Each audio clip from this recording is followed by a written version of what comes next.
You're having a temper Please, tantrum, Andy. I want This to is throw not it an out. I acceptable don't behavior. want to have autism anymore. Oh, well. Please, I don't want diapers anymore. Please.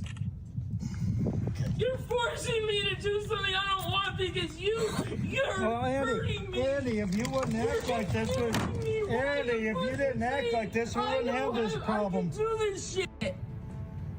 I'm calling police. Call him. You're instigating me. And you're being allowed to do this to me. And I'm asking you to please throw it out. You're right. I don't want it anymore. Well, you don't have a choice in the matter when you misbehave like I don't want them anymore, please. His family is truly damned if they do and damned if they don't. If they allow Andy to throw out these items, then he's just gonna pin it all on them. He's done it in the past. And if they do confront Andy on throwing these things out, he claims that they're forcing him to use them. Andrew's interactions with these diapers are beyond vile and one of the things that he's most well known for, but also one of the things that I refuse to touch on very much in this video. The things that I have seen and heard are beyond graphic. From infections to talk of just how much Andy likes these diapers, it is hands down some of the most disgusting stuff I have ever had to look into. I beg you to take my word for it. In the previous clip, you heard Andy mention that he didn't like being called a fake. What he's referencing is the fact that everybody mentions that he's never actually been diagnosed with autism, which he adamantly claims to have. If you point out this medical fact that Andy has proven himself, well, he's gonna absolutely lose it on you. Here he is throwing a temper tantrum over being called a fake by his brother and father. I'm gonna break this so I don't have it. I can't want to live anymore because you bully me. He freaking threw me. You bully me. You bully me and the cops allow you to do it to me. Okay, Google, turn on living room light. Can you go upstairs? Please, no. I feel cornered. No. No. Yeah. Please, I want to be left alone. You... Just in case it does something. Dad, I want to be left alone. You're bullying me. Please, I want you to stop. I want to get my sneakers, Dad, so I can go run away. Please, I want to get my sneakers since you fucking called me a fucking fake and you hurt me. I want to get my sneakers, please. Yeah, he dumped the cranberry juice all the way.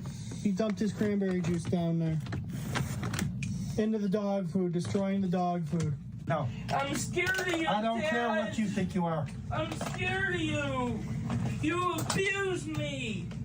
It is widely speculated that Andy suffers from Munchausen syndrome. It is a rare type of mental disorder in which a person fakes illness. The person may lie about symptoms, make themselves appear to look sick, or make themselves purposefully unwell. Andy has been proven to have done all of these things. If you want indisputable proof that he has not been diagnosed with autism, then look no further with this call from the Office of People with Developmental Disabilities, where they state in very plain terms that he has never been diagnosed. Between February and March 2019, age 33, several psychiatric reports were completed by Trinity Medical, Western New York, PC, and Erie County Medical Center for Mr. Ditch, attached to 16. While some of these reports indicate that Mr. Ditch had an autism spectrum disorder, none of them reference any testing to support this diagnosis. The Erie County Medical Center noted in its March 7, 2019 report, SWAPIC referral details. Per collateral, Andrew has an IQ of 80, central auditory processing disorder, and another processing disorder. He does not have autism. He does not have autism. He does not have autism. That was the statement of the Office of People with Developmental Disabilities. They went on to say that they believed Andy suffered from schizoaffective disorder and that his self-diagnosis of autism was in line with symptoms of that. His family are all very aware of this, and his brother Joe has absolutely no patience for any of it and rightly so. Joe despises Andy for the way that he acts, especially the way that he treats their parents. So when Andy comes up to him and tries to solicit sympathy, Joe isn't afraid to start blaring his trumpet, much to the disdain of Andy. Didn't want to go with Dad to my Maybe I should show you what abuse does to an individual with this. Please leave me. Make me feel bad. I'm not going to leave this. Tomorrow I'm going to play what my doctors and school records show. You're not going to leave? Then I'm going to call the police and have you removed, Andy. Good, do so. I want. Generate profitable content on the cheap if he's truly as empty on the inside as he increasingly appears. He makes leaps and bounds beyond all possible reason to cast his tune in the most despicable light possible to destroy their reputations, and for all he knows any number of other things, proving what everyone by this point already knows, that the real driving force behind him is either greed, a desperate desire for attention, sadism, or all three. He is a callous, bottom-feeding scavenger of the lowest order, and to this threat to signal boost my tiny channel to his enemies in a vain attempt to demonstrate that I am at my worst, even an iota as repellent as himself, I reply, make my day. Warning. The Federal Communications Commission has determined the following content to be emotionally harmful. Young children should not view this content under any circumstances, even if supervised by a parent or guardian. The views and opinions expressed, including the depictions of persons of color and members of the LGBTQA+ community, do not reflect any official policy or position of the U.S. government. This program contains graphic language, France, violence, nudity, misogyny, I hate women, racism, goddamn Italians. anti-Semitism, hate crimes, Hey guys, welcome to the Chilean stream. and depictions of sexual assault. Be advised. Friendly.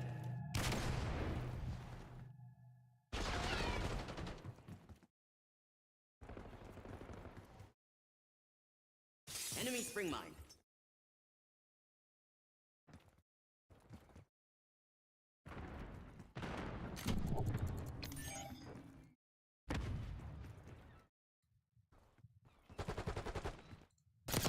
Hello. Hold on. Bunch of bands coming in for really annoying people.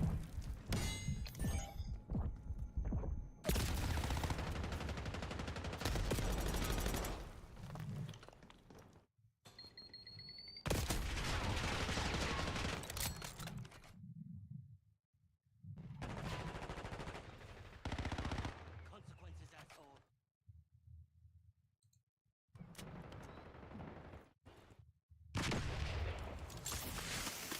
Let's go!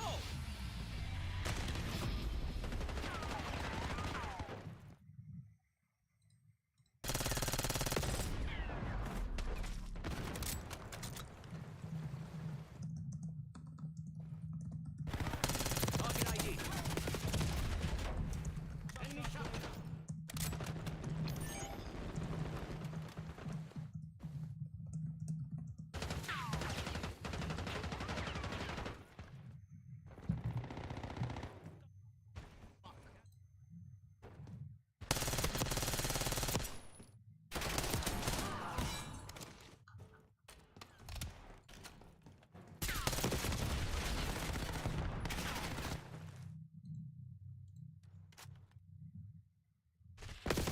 We got movement.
Okay. I believe everyone who needed to be banned has been banned, though I may have missed some of you. I definitely missed some of you. Don't think that you got off easily. If you say anything else, you're banned.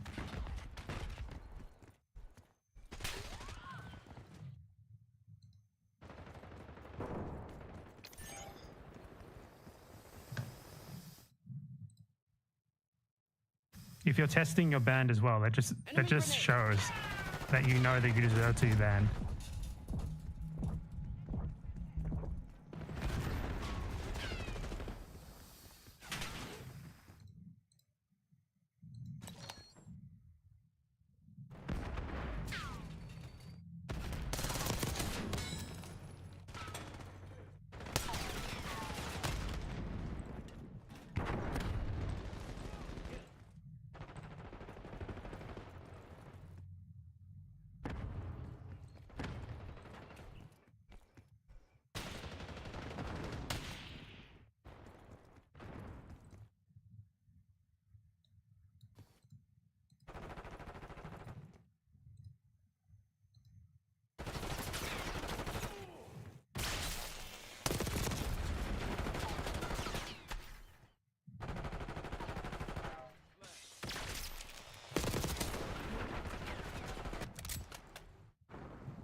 Okay, so first topic. Another $8 billion to Israel.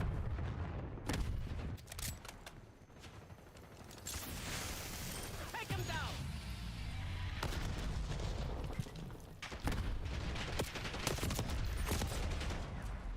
Biden plans to send $8 billion arms shipment to Israel.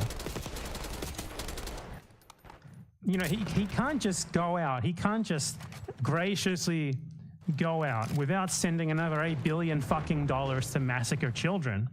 No, no, no.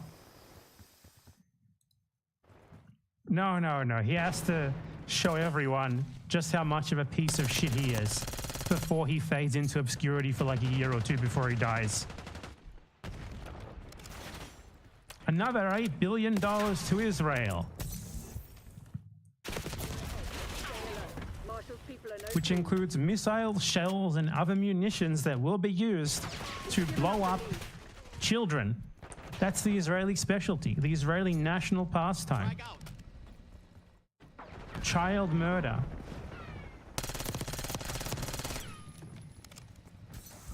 Enemy UAV. We've taken the lead. Stay on Hellfire missiles to blow up some children. Artillery shells and bombs to blow up even more children. Underwhelming effort. A source familiar with the sales said the president has made clear Israel has a right to defend its citizens consistent with international law and international humanitarian law, and to deter aggression from Iran and its proxy organizations. Israel gets like tried for genocide at the ICJ, and its leaders get arrest warrants out for them for war crimes at the ICC. And the USA's reaction is another $8 billion that they can do more of that. Man, you sure gotta love the people who were telling you 2 or 3 months ago to vote for these guys because they were gonna be different. They were gonna change everything. You know, you could push them to the left. Because now it's like you at this point where like it's an outgoing government. You know, they have no real reason to do anything at all aside from because they actually want to do it, right? They don't need to appeal to anyone for votes. Everything that they do, from losing an election to losing government, to the change of government, is just them doing what they really want to do. Like their true essence in its purest form. They can't be pressured. They already know they lost. There's no reason for them to do anything aside from what they actually believe in doing. And what do they believe in doing? Another $8 billion to blow up Palestinian children. That is it. So if you want the true colors of the Kamala Harris, Joe Biden regime, this is it.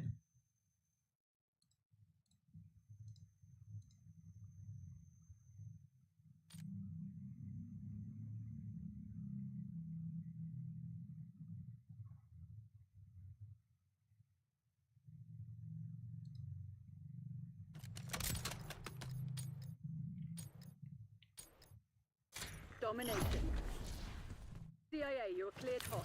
Work your frag list. According to the Stockholm International Peace Research Institute, the US accounted for 69% of Israel's imports of major conventional arms between 2019 and 2023. Can you imagine, like, if the US alone cut off weapons to Israel, what that would mean for Israel? It would be the end of Israel immediately. Like, Americans have the power to stop this, but they don't do anything to stop it. They just vote and then go about their day as if nothing is happening.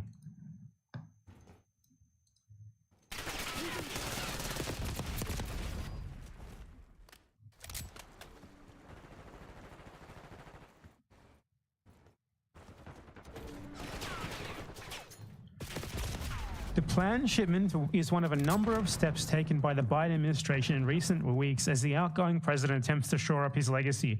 Well, as you can clearly see, what he wants his legacy to be is more babies blown up. That is what he wants his legacy to be, and that is what everyone who voted for him voted for.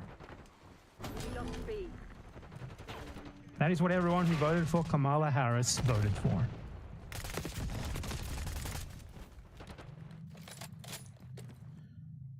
Controlling Bravo. We're losing Alpha.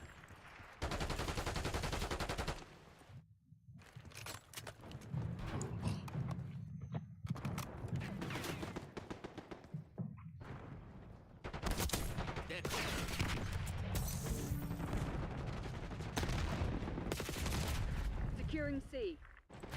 Losing A.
Team deathmatch.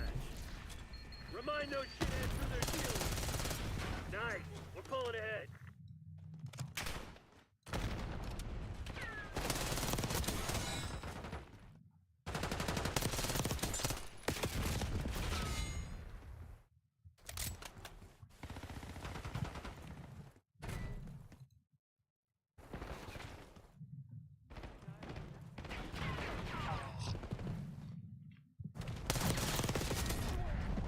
Now it's time to talk about Mr. Owen Jones, so-called journalist.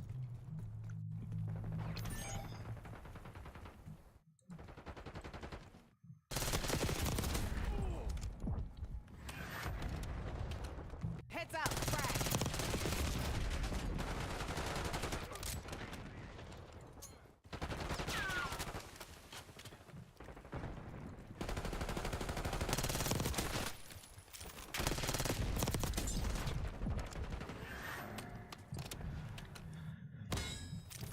So the Gaza genocide has offered people who have previously been Zionists an opportunity to sort of rebrand and clean up their image and act like they have always been pro-Palestine, just because they happen to be on the right side of this one event that what they did previously helped to cause, helped to enable.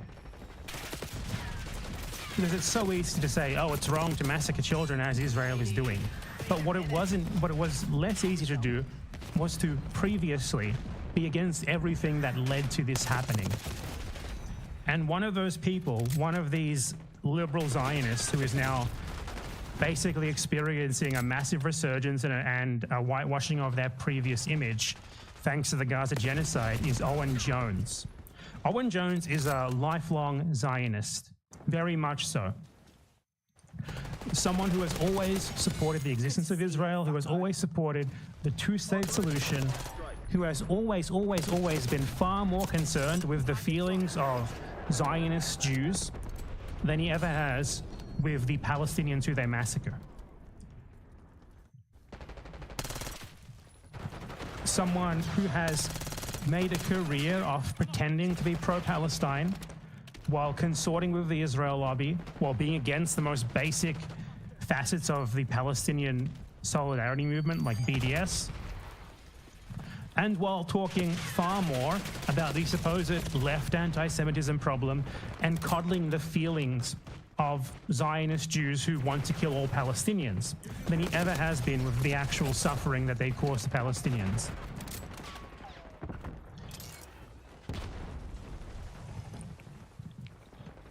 Let us see what Owen Jones actually thinks when he's not simply talking about a really obvious issue like the current Gaza genocide that he helped to cause.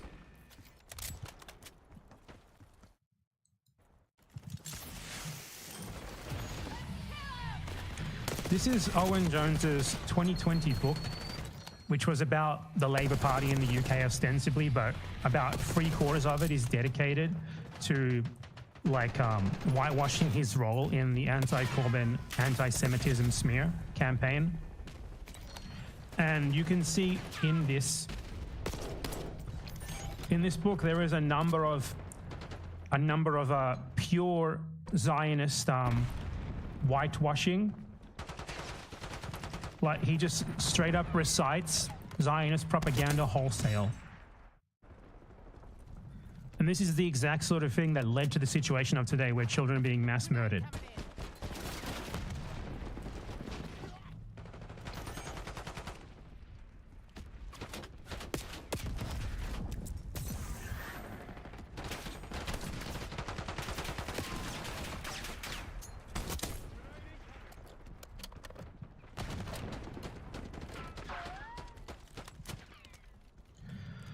So here is him doing the typical whitewashing of the foundation of Israel and framing it as some sort of noble socialist endeavor that merited support at the time and it was only corrupted later on. Let's read. The approach of much of the left towards Israel in its early days was rather different from what it is now. The Soviet Union and with it the international official communist movement supported Israel's foundation in 1948 and initially provided it with military support. After the calamity of the Holocaust and the extermination of 2/3 of European Jewry, Zionism, long controversial among the Jewish diaspora, became a dominant idea among Jews. There appeared to be an incontestable need for a Jewish homeland, and the state's founders blended their Zionism with socialist rhetoric.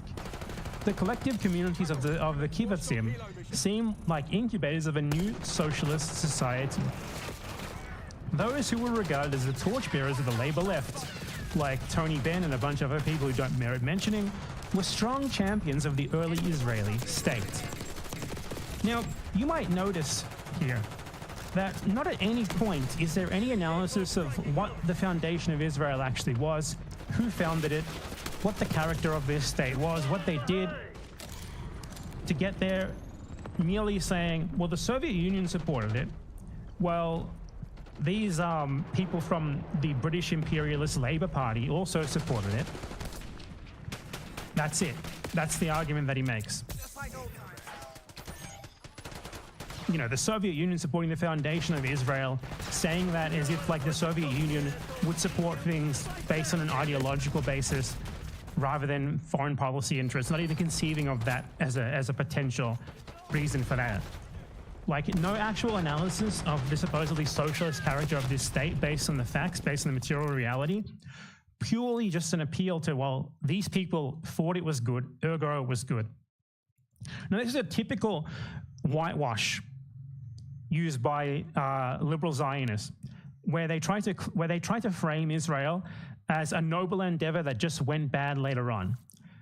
When obviously this is completely erasing the fact that Zionism is a movement of settler colonialism that existed 6, 7, 8 decades before the Holocaust that he links to its founding, which is obviously not the case. Zionism was a colonial movement described by its leaders, by its founders, as a colonial movement from the very beginning.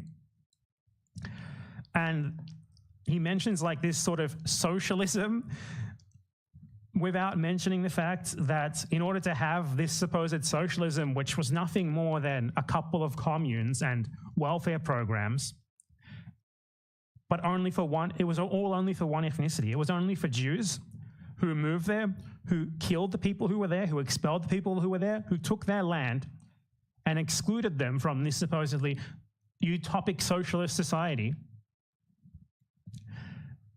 And he leaves all of that out to frame that, to frame what could best be described as national socialism, as in socialism, though it's not socialism even on that, even if we just analyze the economics of it, but ignoring that, even if we accept this idea that it was somehow like a anarchist commune, a socialist commune or something, it was only for one race, it was for one ethnicity, and everyone else was expelled, excluded from this.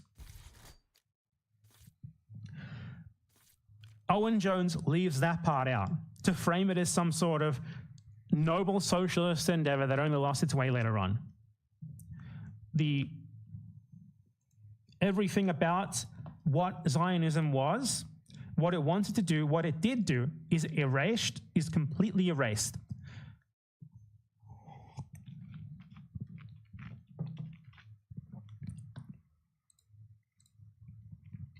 And Zionists are framed as well-meaning people who simply lost their way later on.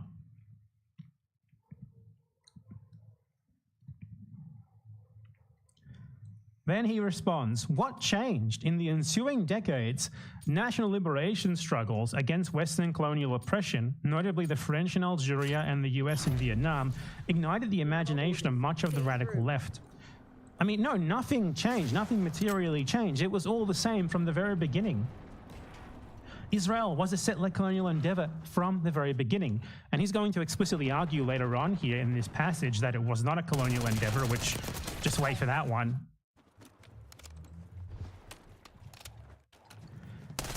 He claims here that it was the 1967 Six-Day War which led to the Israeli annexation of Palestinian lands in the West Bank and Gaza. Only then did Israel come to resemble a colonial occupier. So we should ask the question here of this liberal Zionist narrative. What exactly did Israel do in 1948 then? What did the Zionists do even before that? That wasn't colonial occupation? To expel and murder almost 1 million people from their lands and take it for your own exclusive racial use? As like invaders to the land? As people who had conspired for more than 50 years beforehand to do explicitly this eventually to the people who were there before you? How is that possible? How do you just leave that out? You need to completely erase the generic settler colonial expulsion and murder of the entire previous population to frame it as he is doing here. Israel was a noble socialist endeavor that only lost its way after 1967. And this is someone who has been given the opportunity to whitewash them, to whitewash their previous beliefs, that are still no doubt held beliefs regarding Zionism, regarding Zionist colonialism, merely because he can say the obvious things about Netanyahu and the genocide in Gaza. It is this sort of narrative that enabled this to happen. This sort of whitewashing of Zionism and of Israel that enabled this to happen.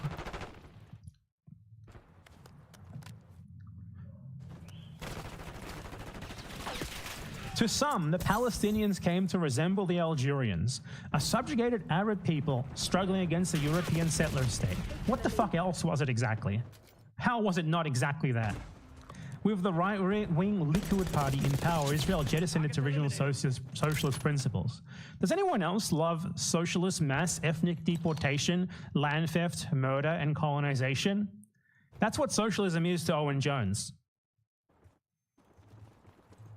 If you continue, anyone who apologizes for this guy would be banned, and any of you who will avoid making your views clear on him in the chat, you should leave now and never come back voluntarily. Thank you. There is somehow not a single mention of any of that in here. In this entire book, in fact, the only time that Jones mentions the 1948 expulsions is when he, like, talks to a token Palestinian. He talks to a Palestinian once or twice just to, like, put it in there so that he can't be accused of not having done so, and he quotes them mentioning it. He doesn't actually mention it in himself, in his own narrative, like this part. So he frames Israel as a noble socialist endeavor, erasing the Nakba, erasing the colonialism, erasing everything about it being a generic European settler colonial style enterprise, which was based around the replacement of the original population with settlers from elsewhere. He erases all of that to frame Israel as a noble socialist endeavor led astray only by Netanyahu's Likud party. Everything about it was apparently fine for him up until that point. He had no issues with it.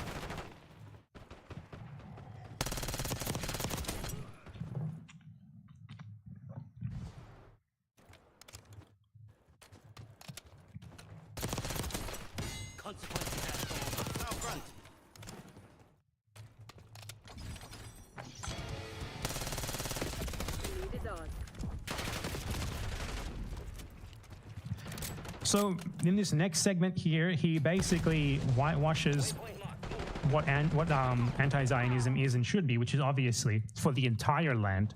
People like him exclusively talk about the West Bank and Gaza in the terms of, like, colonialism and international law and being wrong.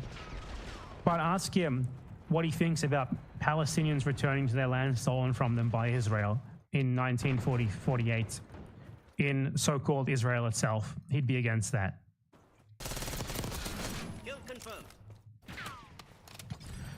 Yet while the brutality of Israel's occupation of Palestinian land is undeniable, the situation was and is fundamentally different from those progress of European settler colonialism. So I will spoil this for you, though I will read it after I spoil it for you. He's arguing that Jews can't do colonialism. That's it. It's a Jewish exceptionalist argument where it does not matter what the actual circumstances on the ground are. What matters is who is doing the colonialism. Like, according to Owen Jones, a Zionist, what matters to brand something settler colonialism is not to look at it and not to say, okay, is this a project where one group is attempting to eliminate and expel the other group to take the land for themselves and literally settle and colonize it and form a new society on the ashes of the other?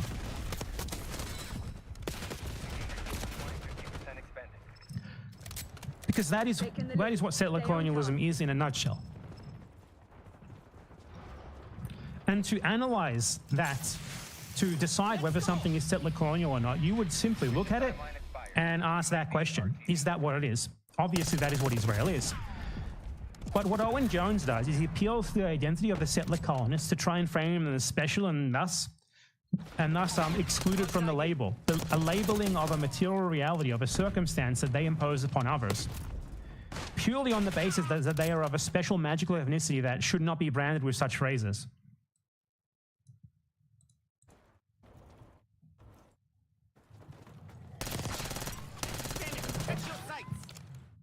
You did not tell me shit, dude. You didn't. I don't know how you. I never even, like, whatever you think you told me, I never even saw it. I don't know who you are.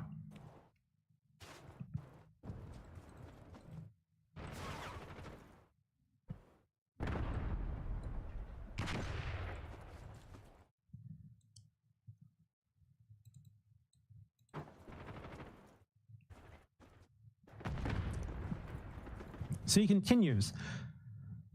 In those horrors, Europeans arrived to plant flags to claim land on behalf of their own states, while Israel's founders were fleeing the flags of their own nations.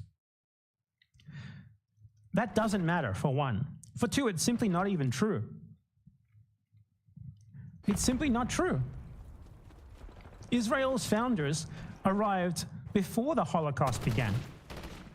Israel's founders, many of them, had never even meaningfully experienced anti-Semitism. The idea that Israel was like a nation for refugees, which, to be clear, would not exclude it from being settler colonial and innately unjust in the first place, because it's a project of ethno-nationalist settler colonialism to get rid of the people who were there beforehand and completely replace them, steal their land. It's not okay just because you are a refugee. But the founders of Israel weren't refugees. The founders of Israel were ethno-nationalists. Ethno-nationalists, settler colonialist ideologues who wanted to get rid of what was there and create their own society only for themselves on a racial, ethnic basis. So this is simply wrong. Rhodesia was not founded by survivors of a genocide who had already suffered 2 millennia of persecution. Israel was both a state founded by victims of unimaginable horrors seeking a refuge, and a state in which many saw the characteristics of old-style settler colonialism. It doesn't matter what it was founded by, but it was factually not founded by victims. Israel was factually founded as an ethno-nationalist project of European-style settler colonialism that had been planned for more than 60 to 70 years at the time of its founding. So this is just a lie. The founders of the Zionist movement literally described it as colonialism. Positively so. They thought colonialism was cool and awesome and they wanted to get on it for themselves.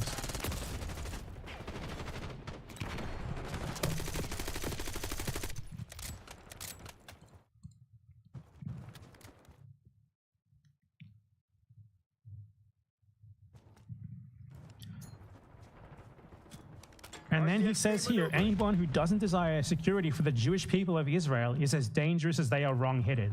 If you do not desire security for people who have built their society on the ruins of one they destroyed, who have built their lives on the destruction of the lives of millions of others, on the continued imprisonment of millions of others, on the periodic terror bombing and massacre of millions of others, you are dangerous and wrong-headed. Owen Jones is a Zionist. How can you possibly write this in 2020 and not be a Zionist? You have to give me a fucking break. He still believes all of this, by the way. He has never announced it. Just because he's like, Netanyahu is bad and Israel is doing genocide does not mean that he still does not believe this.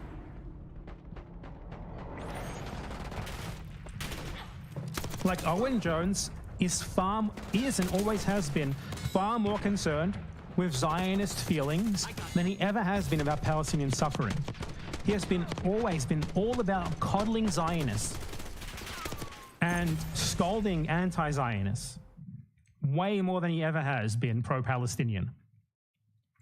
And no one could ever write a line like that, which is, the people who do settler colonialism are like poor little babies who are at risk of persecution from people who are against them and what they do. It is absurdly insane. Like, framing Jewish Israelis as victims in any way, shape, or form, as like people who need security, who are not themselves, literally depriving every single day the most basic necessities of life from others for their own benefit, from the Palestinian people, is insane.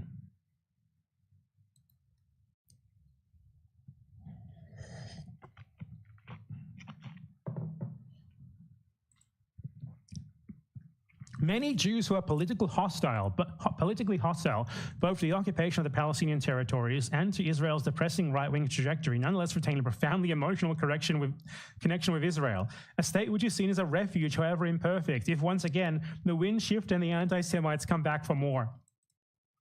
So let's dissect this statement. It's nothing more than an appeal to a special ethnicity, than an appeal to like an imagined innate oppression that Palestinians need to suffer for. You will note here that what you described here is a Zionist politically hostile to the occupation of Palestinian territories. When he says that, he means the West Bank and Gaza.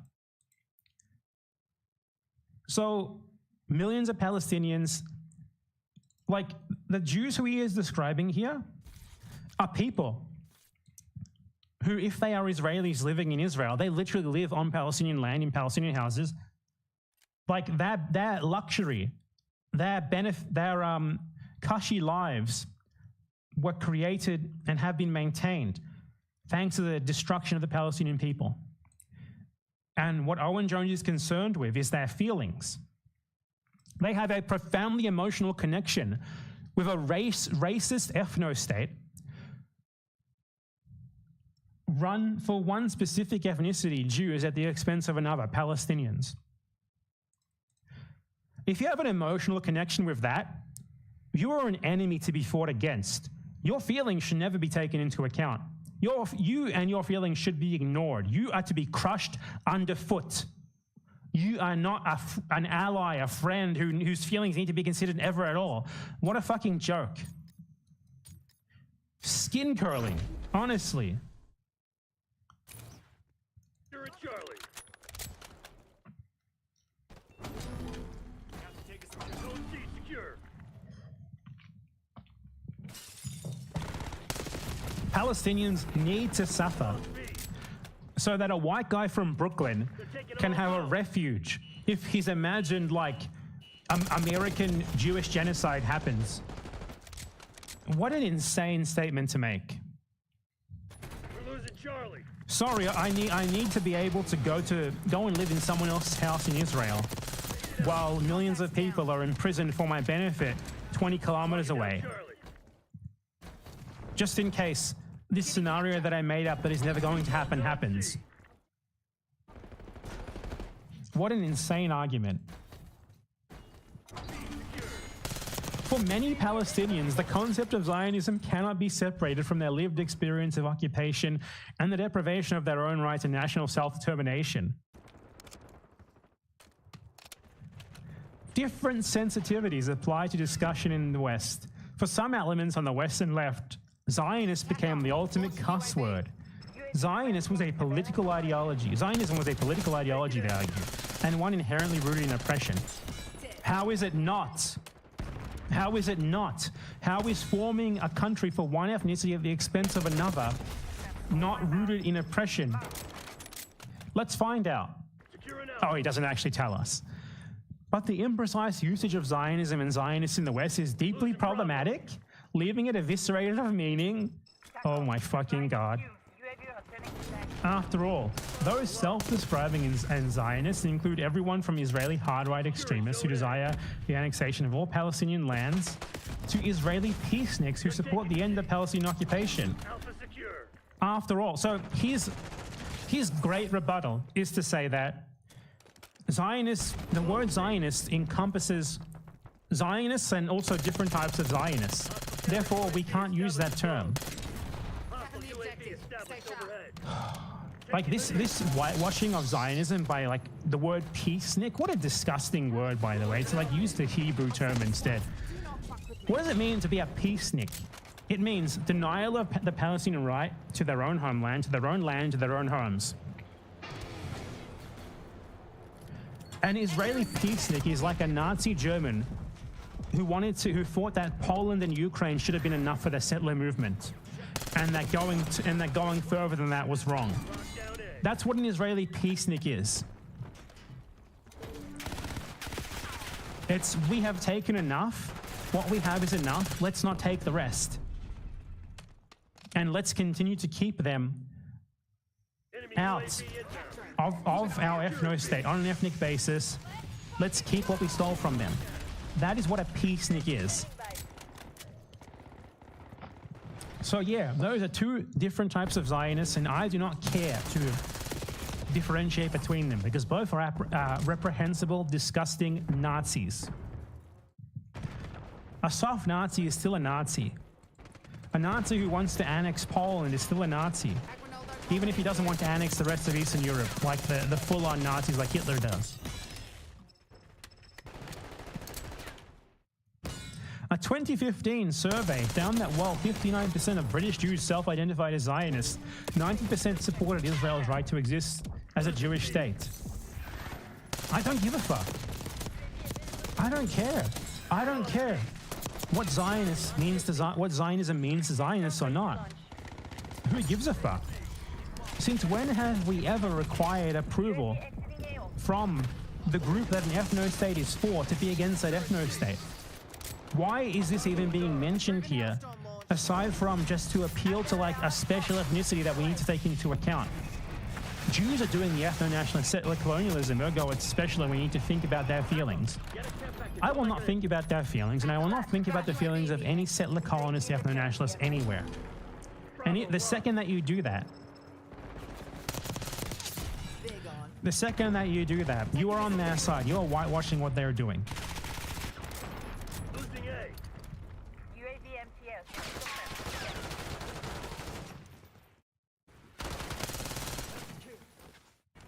Designating LDBR coordinates.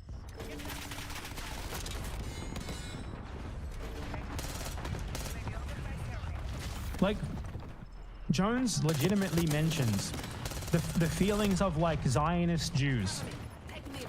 Like, whether they feel good or bad or not about being called what they are, which is settler colonists, murderers. He spends more time complaining about that than he does about Palestinians being massacred. He says here, some make direct comparisons between the Israeli state and the Nazis, comparing the predicament of the Palestinians to that of the Jews during the Holocaust. The realities of the Israeli occupation are grim enough on their own terms, without a comparison which is as offensive as it is manifestly untrue. Offensive to who, Owen? Zionists? Mass murdering genociders? Settler colonists, ethno-nationalists? There has been no attempt to physically exterminate the Palestinian people. Holy shit. You are disgusting, Owen.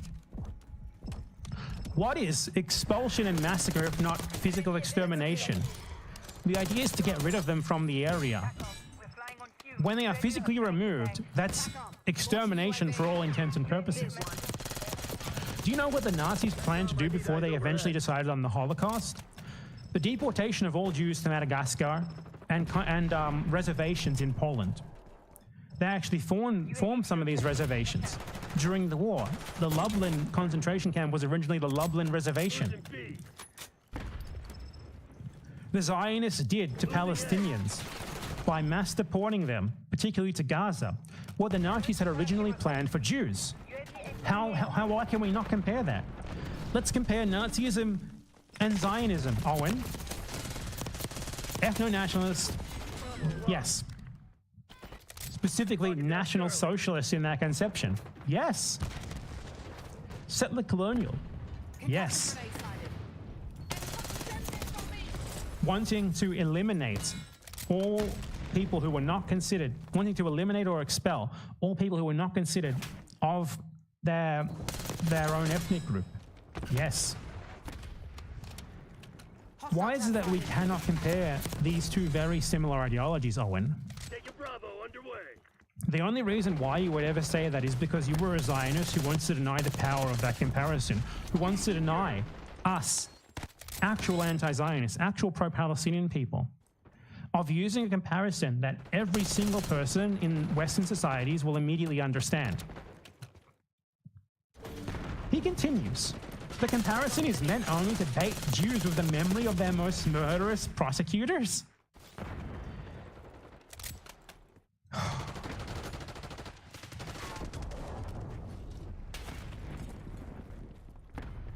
As I just clearly explained, that is not the point of it. But you acting like it is Zionism in its purest form. You attempting to deny people the use of that comparison is Zionism. It's pro-Israel propaganda. Lead ours. Wasted. As you can see there from what I said earlier, some Jews have... No, sorry. The comparison is only meant to bait Jews over the memory of their most murderous persecutors. once again, the feelings of the Zionists, the Israelis who carry out the genocide, the expulsions, the massacres, the colonialism, who run their ethno state and want it to continue, are above making actual accurate comparisons based on material reality, based on factual analysis.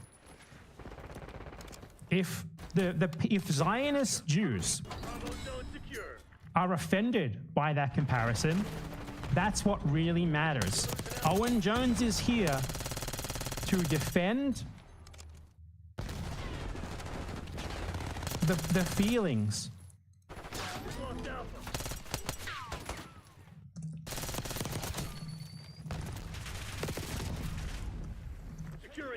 of the genocidal, ethno-nationalist settler maniacs.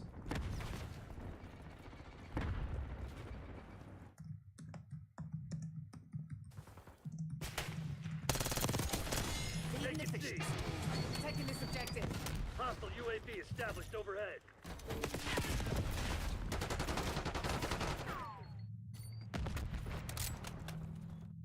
Charlie secured. Cover me. Securing Taking the Alpha. objective. Enemies well spotted. Them in. TACOM, drop care package on my beacon. Enemy Molotov. You will notice that throughout this entire passage that we have gone over here, at no point Get a UAV in the air. Dig in and hold. does Owen Jones ever actually make a real like analysis of the facts. The only arguments that he made are basically they are Jewish, they are special, they are magical, they are oppressed, ergo you cannot call them these things. You cannot, you know, even if you have analyzed the facts and you are saying these things based on those facts, like saying that Israel is settler colonial, saying that Israel is similar to Nazism, that is wrong because they are Jewish. That is wrong because they have a special ethnicity. Losing A.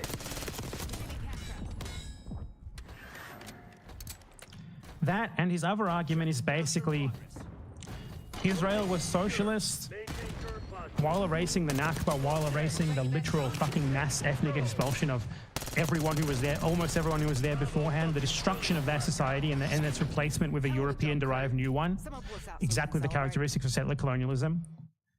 He nonetheless does nothing but appeal to like a couple of Labour politicians and the Soviet Union having supported the foundation of Israel, and that is his evidence for it being socialist and good, and his justification for erasing the Nakba and everything else. Hold on, I'll be right back, and then we'll go over the next part of this book that I also wanted to bring up, and a couple other things about Owen Jones.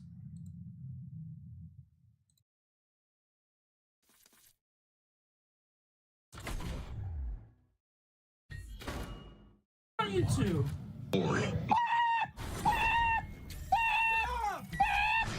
Get out! Stop! Then move! Get out of my room! No, I'm not going low. I'm not going into you. Chewy. How you doing, Chewy? Routine only after my diagnosis because I've been fighting for one since school because I saw how a predictably environment Get only at CPC out. and school No. home never had one. Get I'm not giving in to you. out! You can abuse me all you want. I'm not My going. environment. Trouble with restricted And entry. please move, I gotta go to the bathroom. No, I don't. Move, I gotta go to the bathroom. Then go. 19. I'll follow I you. had a reading level. You're not following me, Because I'm because going then you're downstairs to make sure harassing you me. hear how I feel. I don't want you to hurt my ears. I don't want you to hurt my ears. You're not hurting my ears. I'm not going to allow you to hurt my ears.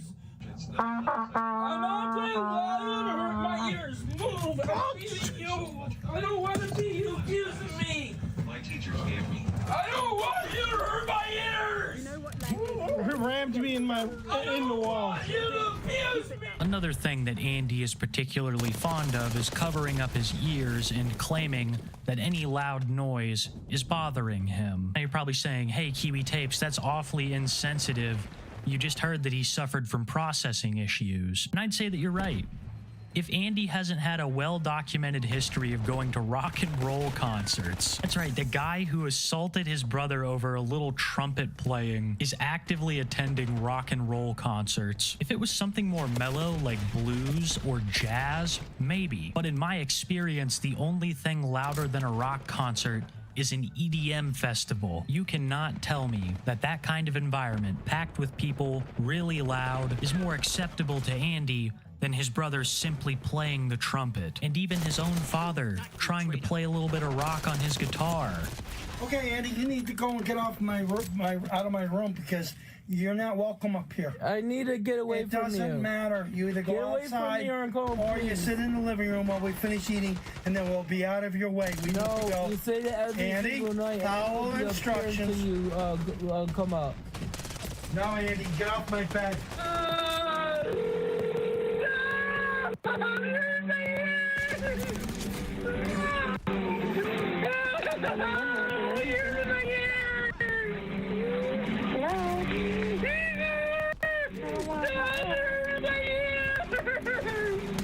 What is the address?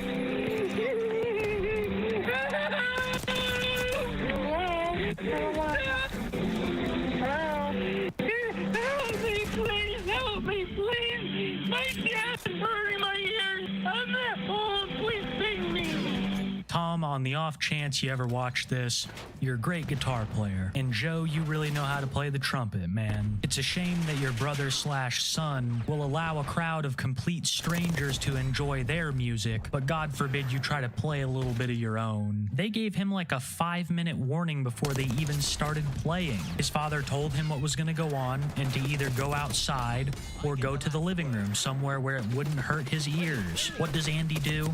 Fires up the video camera and then completely ruins your jam session by calling the police. It seems like whenever the attention's not on Andy, then there's problems. He has this habit of making other family members' misfortune all about himself. When his father hurt his ankle real bad, Andy demanded to be taken to the hospital for sympathy pains. And when his mother's health was failing, Andy resented her for taking his father's attention from him. Andy really seems to hold his mother in contempt, and public opinion believes it is because she requires so much care from his father, care that Andy believes he should be receiving. Andy's parents are both elderly, and sometimes his mom requires a walker, but instead of seeing this and offering help, Andy feels jealousy. So one day when he found his mom collapsed on the floor, instead of helping her, Andy pulls out his video camera and starts recording. Why did you fall when you were sitting on the toilet?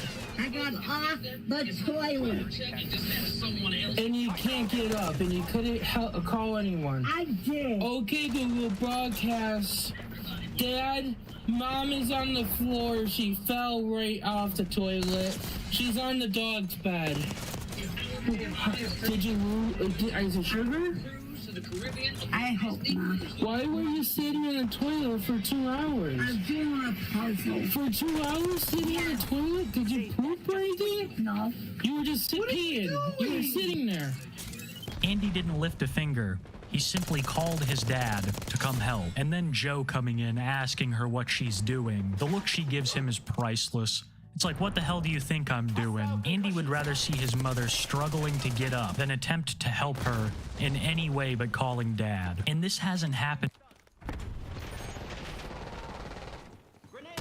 Roughly 3 years ago, when there was an article in the Electronic Intifada talking about Rezo Kastner, rather. So Rezo Kastner was a Hungarian Jew who, upon learning that Jews were to be massacred, they were to be killed, because most of them didn't actually know that, he made a deal with the Nazis to secure safe passage for a select group of Zionists while not telling the other Jews who were there what was going to be done to them. And if he had told them, they might have been able to attempt to escape themselves, to organize an uprising or something like that. But because for Zionists, all that they cared about was their ethno-nationalist project. All that Kastner cared about was smuggling the Zionists out. Because his goal was not to save Jews. His goal was to smuggle people out who could be useful to the Israeli ethno-nationalist project.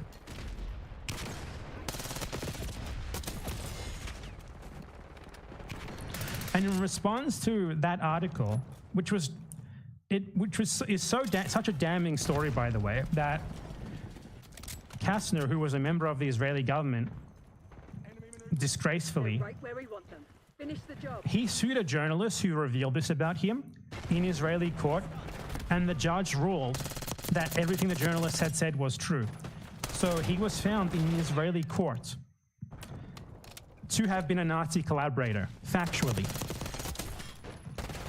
How did Owen Jones react to this article based entirely on facts that even an Israeli court had confirmed the facts of?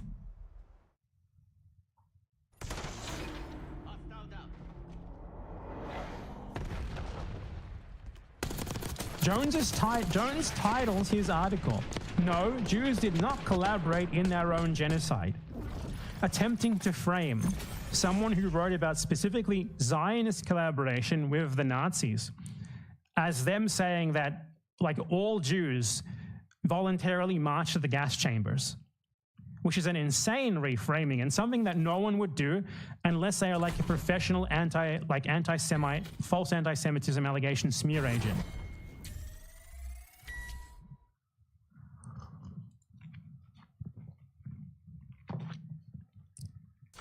The article, as is said here, was specifically about the Zionist leadership in Hungary in 1944. Obviously not all Jews, but that's how Owen Jones dishonestly frames it, because his primary concern, again, is to protect the feelings of Zionists. His primary concern has always been policing anti-Israel, anti-Zionist speech, even to the point of historical denialism. As we just went over, his erasure of the Nakba from the narrative of Israel's founding, his erasure of colonialism, of the fact that Israel is an ethno-nationalist society founded on the ruins of another which they destroyed. And here, him erasing the fact that the Zionist movement in Hungary factually collaborated with the Nazis at the expense of all the other Jews who were there, who were not Zionists, or who were not a part of the Zionist movement at least.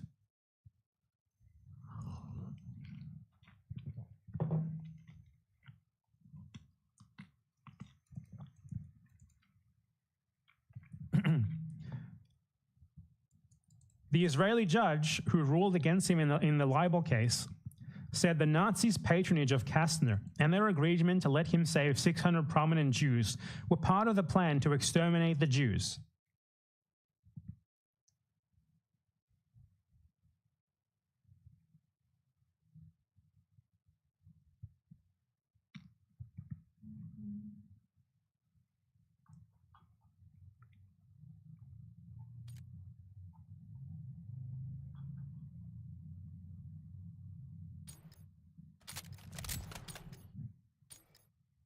Domination. Playtime's over. Let's see what you're made of. Taking A. Stay sharp. Zone Alpha captured. Securing B.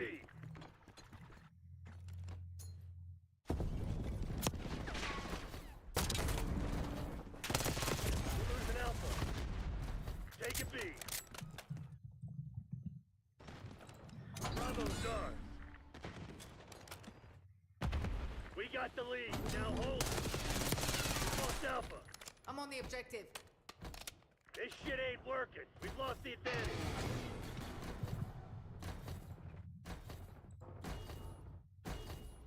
Zone A secure.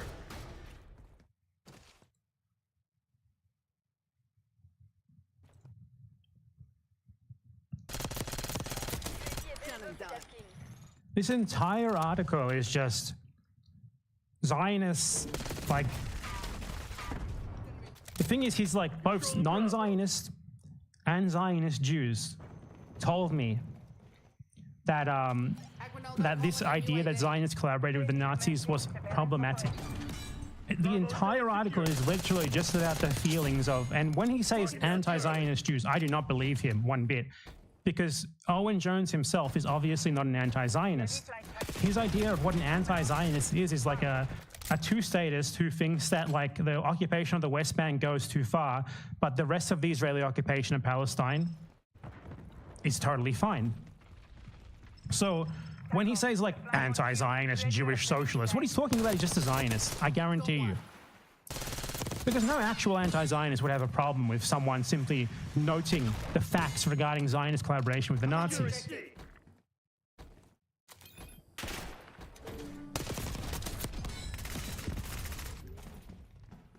As I said, Jones is literally just obsessed, totally obsessed with coddling the feelings of ethno-nationalist settler colonists.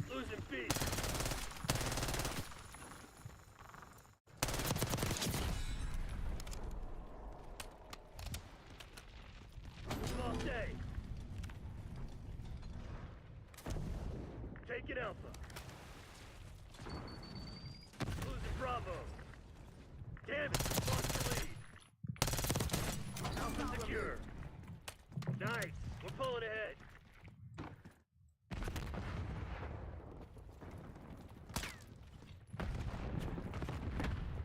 Losing B. He literally whitewashes the Kastner story in this fucking article as well.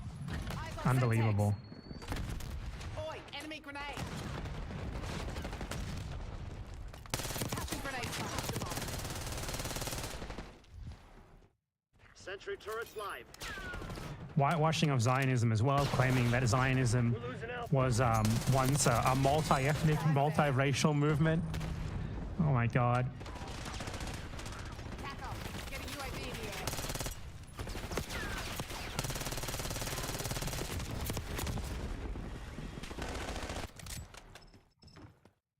Losing Bravo. UAV MTL 50%. Check.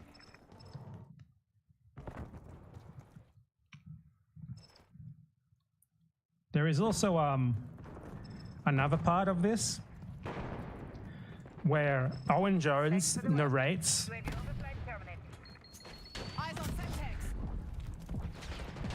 one of the anti-Semitism specific instances of the false anti-Semitism allegations smear campaign against Labour under Corbyn.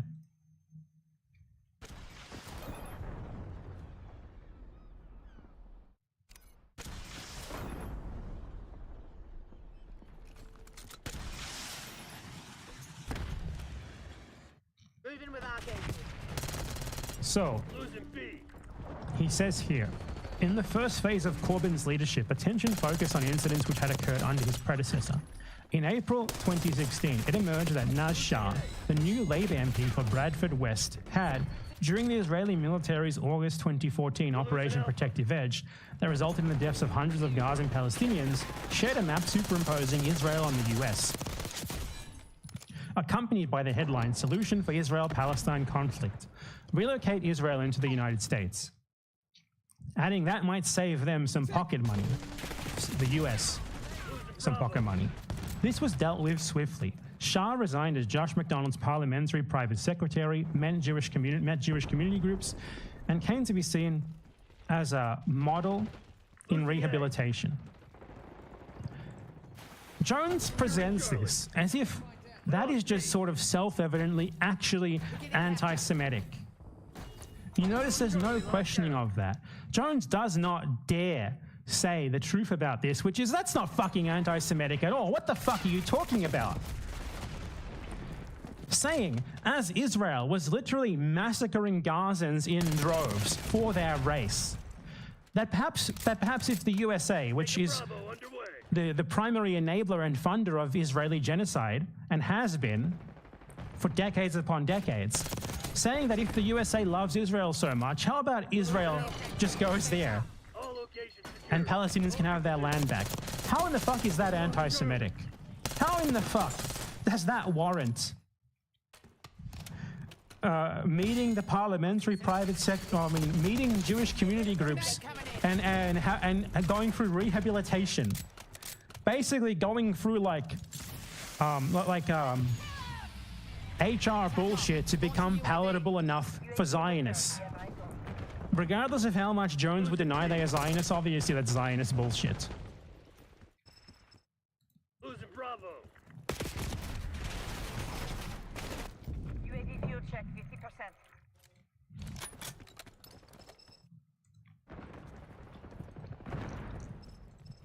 Like, there's no questioning of this from him at all. He just accepts that it is anti-Semitic. Full stop. If you are against the existence of a Jewish ethno-state at the expense of the Palestinian people, according to Owen Jones, and specifically in Palestine too, because that's what that is saying basically, you know, if you support Israel so much, why don't you just give Israel a part of your country instead of having it be there in Palestine and exist at the expense of Palestinians? That is a perfectly reasonable anti-Israel statement to make. But Owen Jones just presents that uncritically as if it's self-evidently anti-Semitic. There is no questioning of that at all. RCXD deployed. Big on.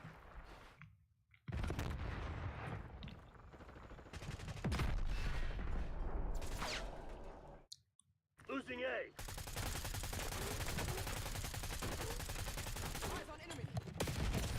So this is just a limited selection from that one book and one article. There is way more on this. This is what Owen Jones has always been, a liberal Zionist who supports the existence of Israel as a Jewish ethno-state, who simply thinks that Israel goes too far in its occupation of the West Bank and its periodic attacks and now genocide in Gaza, who has whitewashed Israel as a noble endeavor from the very beginning, that rather than being obviously innately genocidal and innately settler colonial in its very conception, which is blatantly fucking obvious, merely was led astray by extremists later down the line. People like this have enabled what is happening today. Owen Jones, him writing stuff like this is what has enabled what is happening today. Him not only denying the real nature of Israel, not only denying history, but actively scolding those who do not deny it. That is what has enabled this.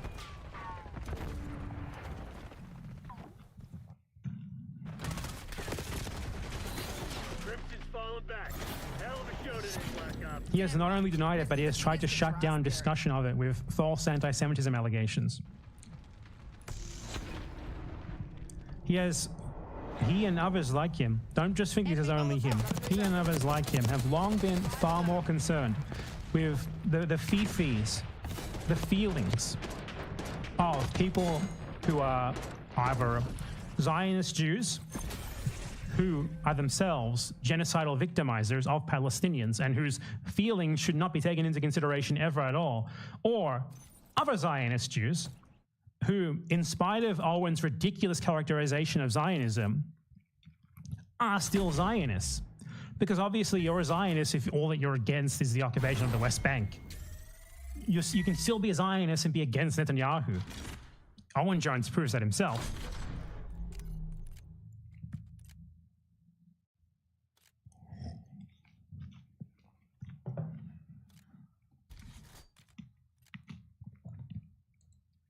This is someone who has elevated the feelings of those who either live in a state that exists for their ethnic benefit at the expense of an entire other group of people, or who support that state based on nothing more than them sharing ethnicity with those people. He has been putting their feelings over the actual physical destruction, oppression, dispossession, and colonization of Palestinians for as long as he's been at this.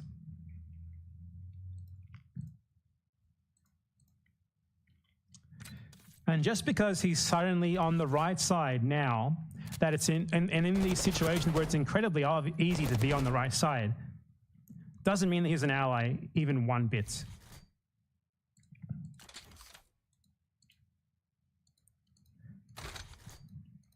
Denouncing the Gaza genocide is simple shit. Denouncing Netanyahu is simple shit. What actually takes courage is denouncing and accurately describing why these things can happen. Why someone like Netanyahu was inevitable. Why this sort of whitewashing about the true nature of Israel got us to where we are today. Owen Jones's role, and the role of many others like him, has always been to provide a left-leaning sort of veneer on the settler colonial state of Israel.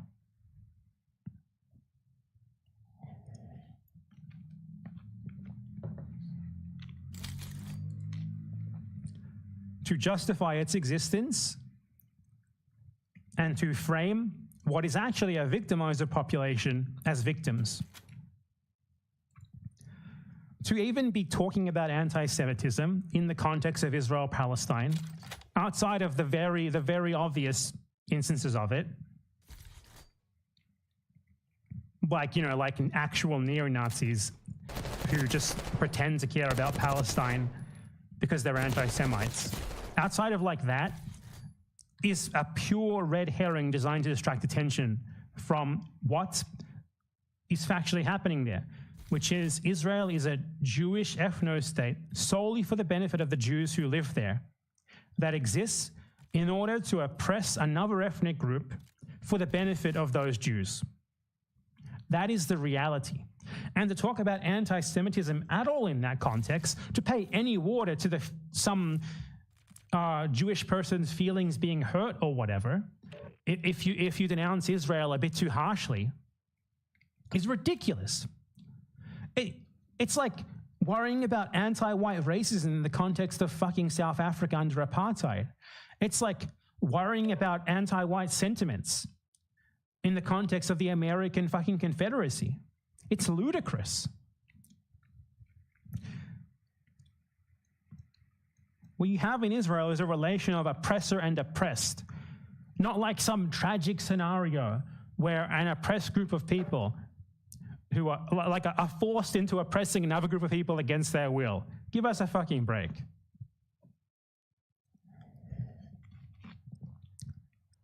Now, Jones can't respond to this stuff.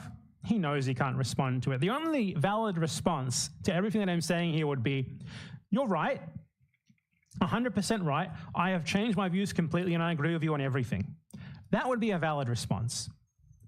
Because as of yet, he has given absolutely no indication that has happened.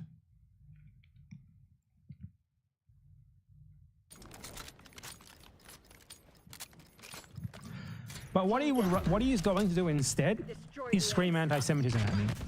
If he does respond, which I'm not convinced he has the balls for that. I'm not convinced that he has the balls to actually throw down honestly with someone who is not a fucking coward like him, whitewashing Zionism for a decade.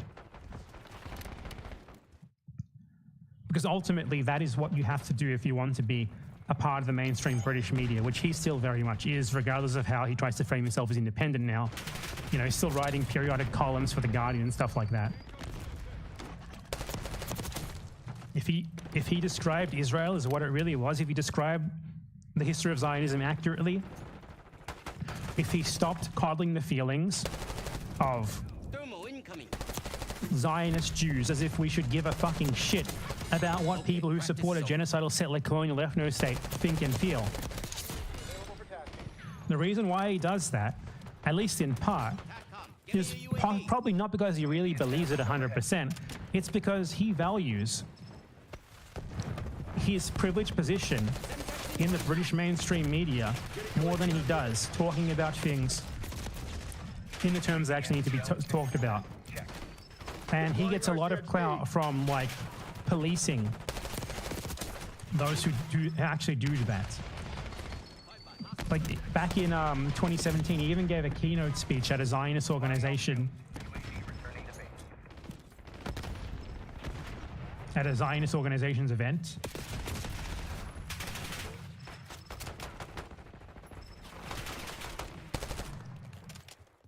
And after that, he gave an interview on it. Why I'm defending Jews on the left for the Jewish Chronicle, which, if it's not clear, this is a genocidal pro-Israel newspaper.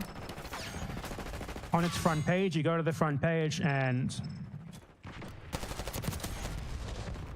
you have nothing but like pro-Israel propaganda everywhere. And in 2017, Jones gave them a nice little interview where he talked about, you know, why he's defending Jews, why he gave a keynote speech at a Zionist propaganda organization with links to the Israeli state. And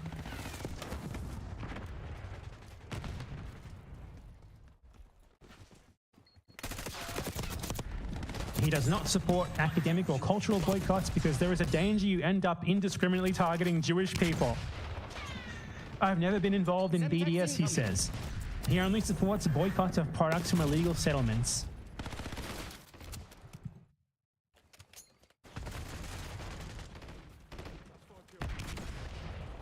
My Jewish friends often feel uncomfortable.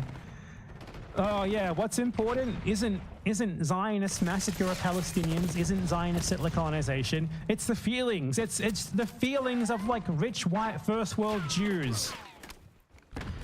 Oh God.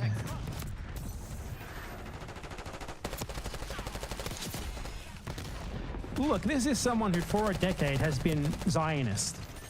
Full stop. Liberal Zionist. Flashbang incoming. People like him are why this has been allowed to happen.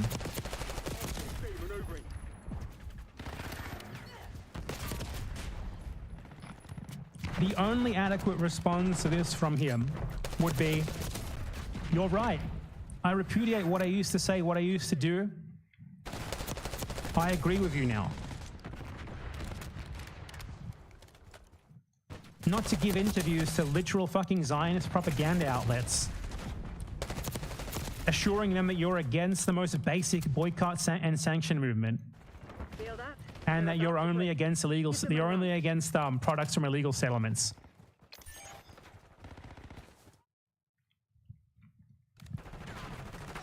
But yeah, I think his ego is a bit too going to allow that to happen. I think his ego isn't going to allow that to happen, and I think his desire to stay in the good graces of the mainstream British media especially will not allow that to happen, because ultimately that matters more to him than the burned bodies of Palestinian babies. Anyway, be right back.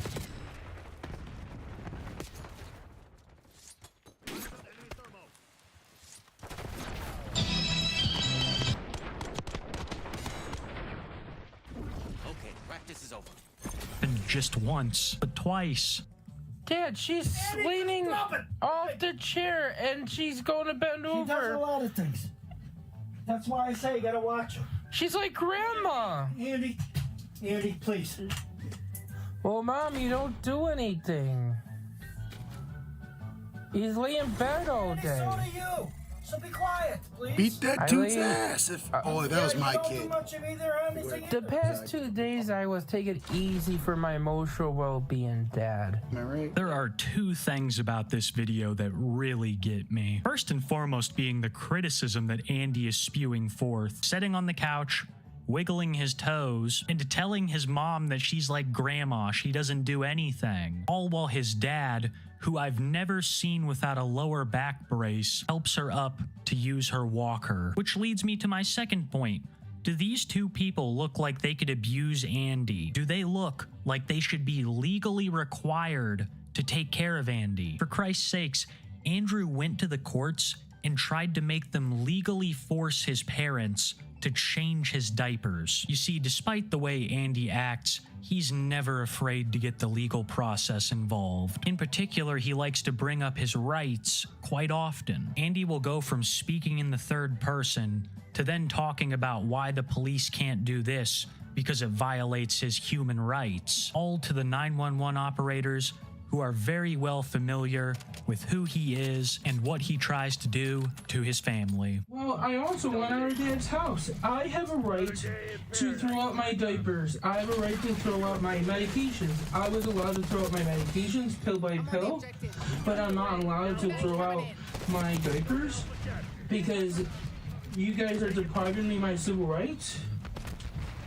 Andrew Ditch has contacted the police hundreds of times, usually claiming abuse suffered at the hands of his family, demanding that either the police officers make them provide him proper care or take him to a group home. The officers in the area, most of which know Andy, are extremely patient with him, especially the 911 operators. Andy has threatened them, told them lies that waste valuable police resources, and screamed in their ear. Not to mention the poor officers who Andy has flashed, assaulted, and subject to all of this madness for years. You would think that with how much Andy contacts the authorities, that he would have a modicum of respect for them, but it is the exact opposite, as just like everyone else, Andy sees them as there to serve him, and only him, leading to many negative personal interactions with the police. I've been hit by a car so many times, and you know what? Put me on 941 because I'm going to run away from the house, from the hospital. No, Andy, come on. I'm running away. You can't hold me hostage. Come on. You can't hold me hostage. We're not holding you hostage, but we need you to You're holding me hostage. We need you to go down to the You're holding me hostage. Oh, you abused me. You abused me. What are you doing? You abused me. Don't touch me. I don't want to be abused. Sir, I have a right to leave without being escorted out. Not right now, you don't. You're on private property right now. You're on private property. Then fine. You've been discharged. Fine. You hurt my back. You hurt my back. I'm leaving. I'm leaving. Yes, we're trying to. I'm leaving. I want to leave. The exit is this way. My arm is numb. I want to leave. I want to leave.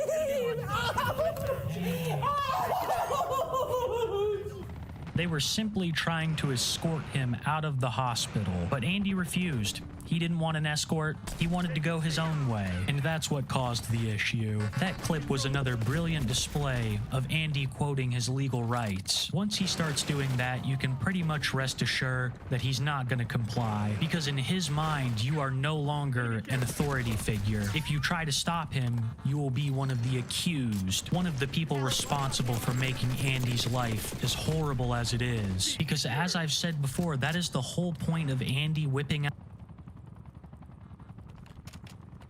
by Corey Jill Shuster, who is a Canadian. I think he's Jewish. I mean, he has to be Jewish. How else did he move to Israel?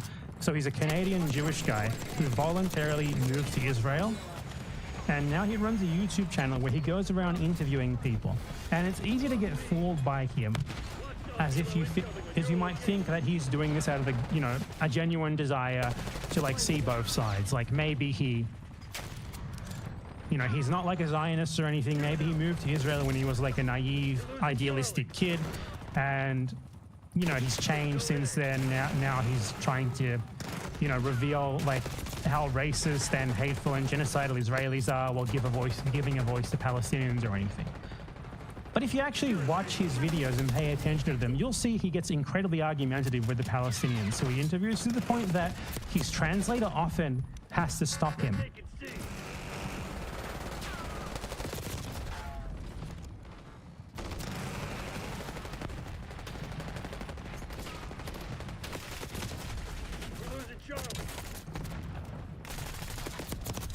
He's like a kind of typical, I wouldn't even say liberal Zionist, but like a Zionist who thinks that like the outright genocidal Israelis go a bit too far, and who still is like very much an anti-Palestinianist racist. There was like a video on his channel, which I'm not going to be able to find now. There's no way. There's way too many videos. And I distinctly remember it from years ago.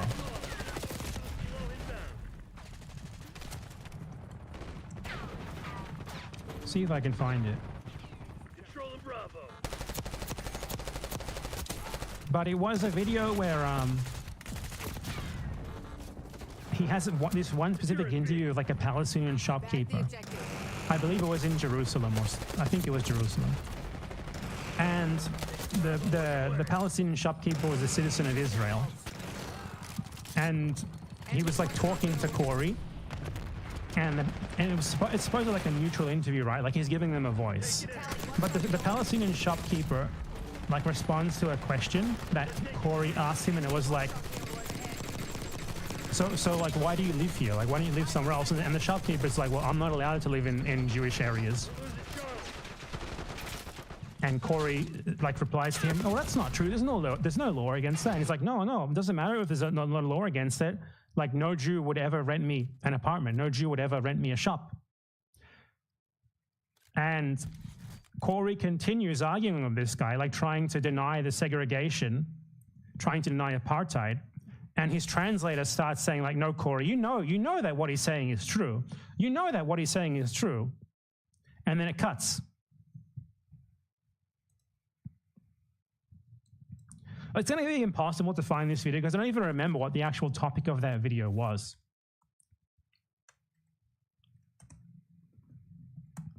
And it was from years ago. But that's like emblematic of the kind of, the way that his ideology sort of seeps through in his videos very often. And he left a comment on my recent video. I'm going over Jewish exceptionalism in that loaner box clip, which I screenshotted here, which makes his opinion very clear. Corey Gil Shuster, Arse Project, that's his official channel. What a load of BS. The Turks, Sudanese, Syrians, Chinese, Russians, Congolese, etc. do the same and much worse, and almost no one is speaking out. The Jews do the same thing, as there is an industry of media, protesters, and talking heads in a whipped-up fury. So apparently Corey's main problem with the Gaza genocide is not that it's happening, it's that it's talked about too much. It's that people talk about it way too much. And apparently others are doing the same thing or much worse, which, no, they're not. No, they're fucking not. Where else is someone massacring like this, proportionally this much civilians, this many children, this many clear non-combatants, women and the elderly? Nowhere. Like Chinese? Dude, how many people have even died in Xinjiang? Like maybe a dozen? Like, where are you getting this from? Team deathmatch. Use of deadly force has been approved. Then he responded to me after I told him to come on and debate me and just ignored it. Congo, 5.4 million killed. Ethiopia, 600,000 killed. Syria, 600,000 killed. Both of those are mostly combatants, by the way. Turkey, thousands of Kurds murdered and water cut off for millions. Guess who Israel supports there? Nagorno-Karabakh, thousands ethnically cleansed. Yet no videos from you on these. I mean, factually incorrect. I've made videos on those, but that's not that it matters. Like, his entire argument is Israel should be allowed to do genocide and it shouldn't be talked about as much because bad things also happen in other places, which those things are not the same as this at all. This is way, way worse, obviously, and I would be glad to talk to him live and explain to him with clear facts and evidence how that is the case. But the thing with Corey is that he's exclusively able to talk to Palestinians on the street who are living under occupation, under constant surveillance, under duress. The only people who he can debate is random people on the street who are totally unprepared, who he holds a position of power over, given that he is an Israeli Jew and they are Palestinians living under occupation, and who are afraid to speak their mind for fear of summary execution at the hands of the Israeli security forces.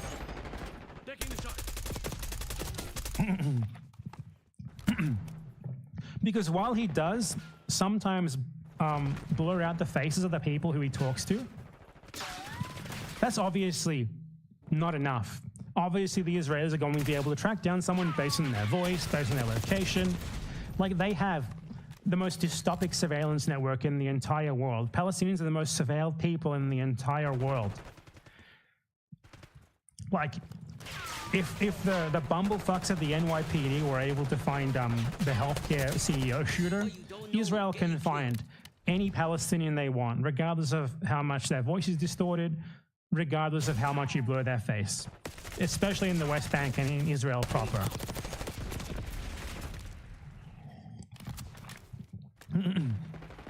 Like, he can exclusively debate people who are oppressed for his benefit. He's a Canadian who voluntarily chose to move to Israel to receive ethnic benefits on nothing but the basis of his ethnicity, Jewish. He chose to move to Israel. And he clearly knows all about what Israel really is. Nonetheless, he stays there, doesn't he?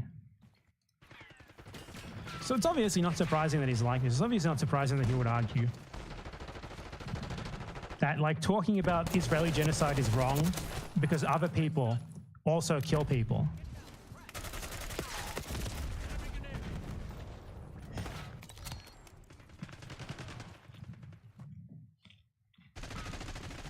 Like, even if all of those things were as bad or worse, that's the best you got. You can't even actually deal with the facts on the ground. You can't actually talk about what is actually happening. All that you can do is try to divert attention away from it. Is that all you got? Not to mention it's not actually true, but that's besides the point.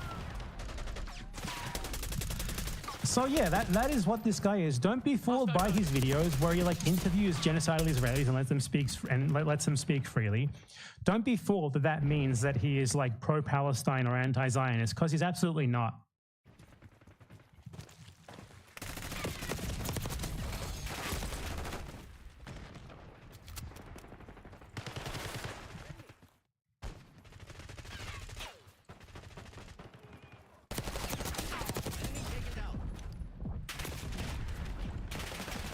And I think that already should have been pretty evident if you actually watch the videos where he talks to Palestinians.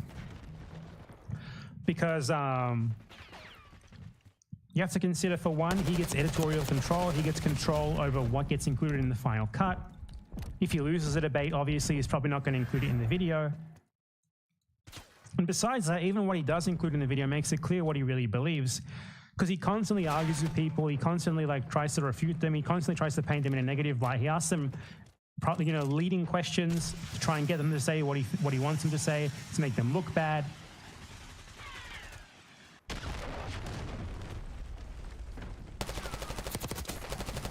So again, if that somehow wasn't already obvious to you, it should be obvious now from those comments.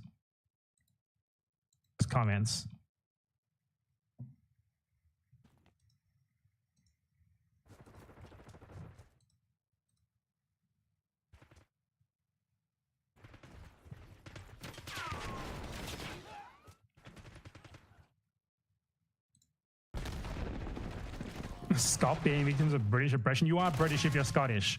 You are an oppressor. Get the fuck out of here. Fucking Scots. Pretending to be oppressed and colonized. God, such a joke.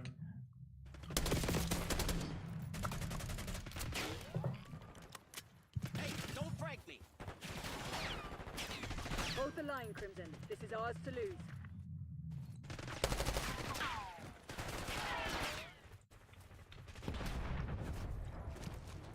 Anyway, in drama news,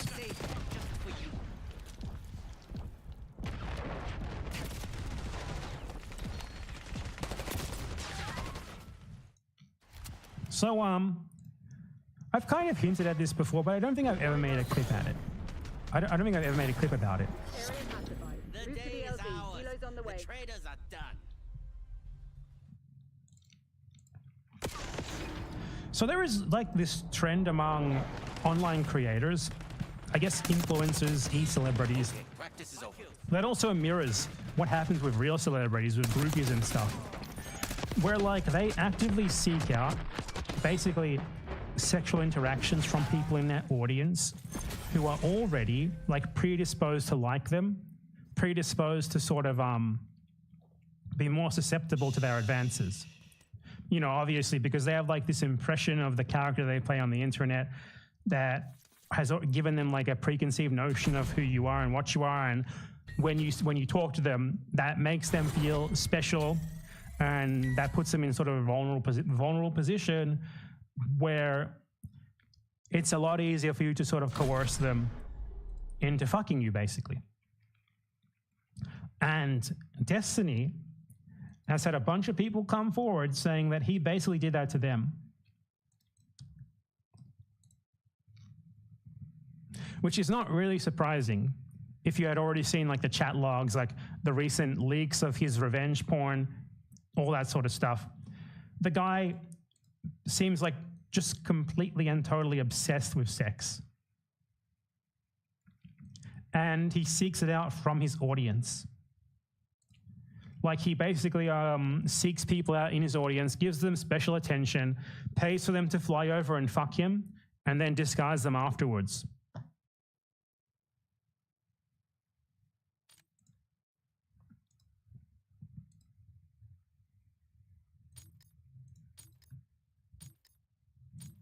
Because I can't log into Twitter, I have to like literally fucking take a screenshot, save it, and then put it in my browser instead. Hold on.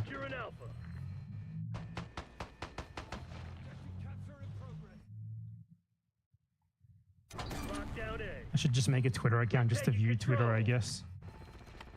Oh, it's a long tweet.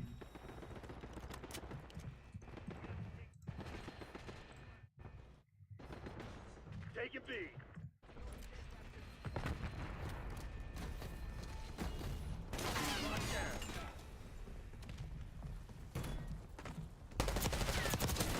Wait, I know what to do. I don't even have to save it. Watch this.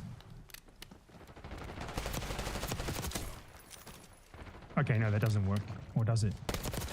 That's a kill. Oh, I found life hack. I found a new life hack to get around my problem. There. I uploaded it somewhere instead. Or I just copy pasted it. So, there was this tweet by someone who said that Destiny flirts with women in his audience to Discord or ignore them once he loses interest. And this is a thread, and I don't want to have to screenshot this for every single tweet in the thread. Secure at sea. But basically, this person says that she liked his YouTube content,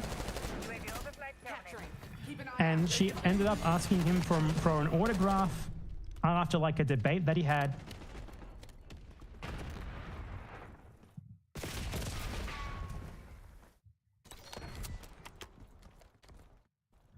And then after that, like, Destiny started paying her special attention and stuff. Losing B.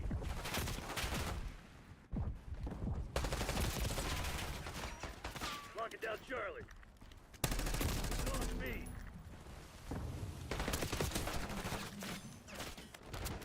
Taking all zones. Charlie secured. And specifically, like, Destiny got her phone number after they met one or two times, like kind of by coincidence initially. You know, she was at events that he was at and stuff like that. And she got texts because Destiny asked his assistant for her number. And she didn't know who this person was at the time, she says. We're losing Alpha. And then later on, she says that she reached out to his cameraman and he confirmed that this was Destiny.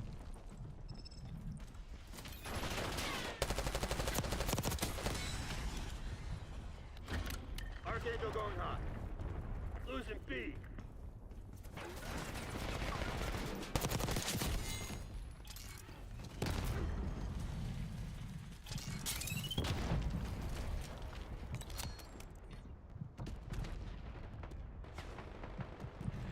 So this is an example of Destiny reaching out to people in his audience, like looking to hit on them.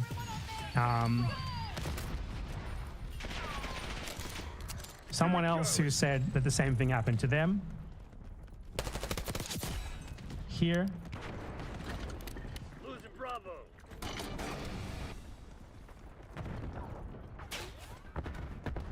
This is my secret method to get screenshots in here without having to save them to my hard drive. he tried to sleep with me as well and completely Play the used me as game. a friend when I wouldn't. Worth it. Orbiter or not, I think it's extremely problematic to want to fuck every single female you come into contact with. TACOM, get a UAV in the air. UAV in the turret. We have eyes on. And in like the leaked chat logs of Destiny having with another one of his fans, he was just constantly like pressuring her. Hey, like, hey, I'll fly you out and we can, you know, wink, wink, wink. I have a whole folder on it. Let me show you.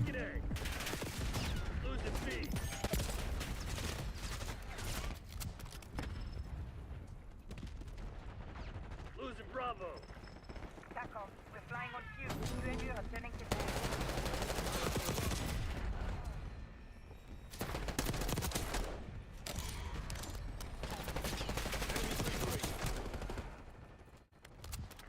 Oops, I didn't mean to put it in that one. Take it out.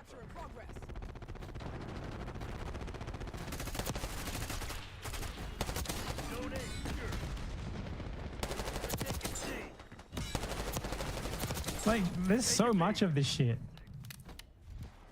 I'm on the objective. Losing A. Bravo zone secure. Oh shit. We're losing Alpha. Like, I can always fly you around places I'm going to and visiting. This is him talking to one of his fans, by the way. I can always fly you around the places I'm going to visiting. I have no idea if it's scary for you or anything, though. Take it C. I'll send the route out to the front. UAV fuel check. Hey, if you ever want to come visit me, just let me know and I'll pay for the ticket. I'll even pick you up from the airport. Enemy CUAV inbound. Hostile RCXD in your AO. Let me know if you ever want to fly down for a night or two. Secure an Alpha. Basically, like, being like a niche internet celebrity has given people like, it's very weird to me as well, because I don't know who these people are who get obsessed with niche internet celebrities. But it gives these people like a unique opportunity to like get with people who already sort of have like a very positive initial view of them based on watching their content and like having an imagined idea of what they're like and stuff. And it's very easy for them to, and you know, also feeling like cool and special when they get attention from someone who seems important. And a lot of those people take advantage of that, and like a lot of them, really, a lot of them. And they like just try to fuck their fans all the time, basically. Like Destiny's ex-wife was like the girlfriend of one of his fans or something. I think she was a fan as well. I don't think the guy has ever like, I've seen nothing but him like going out and like seeking out people who already know who he is from the internet or who are his fans, or like orbiters you would call them. Deploying Archangel. And I mean, I can kind of understand that because imagine Destiny trying to like pick up someone and like come off as like an interesting person to them or whatever, when they didn't already have like a preconceived notion of him, and they also weren't very stupid.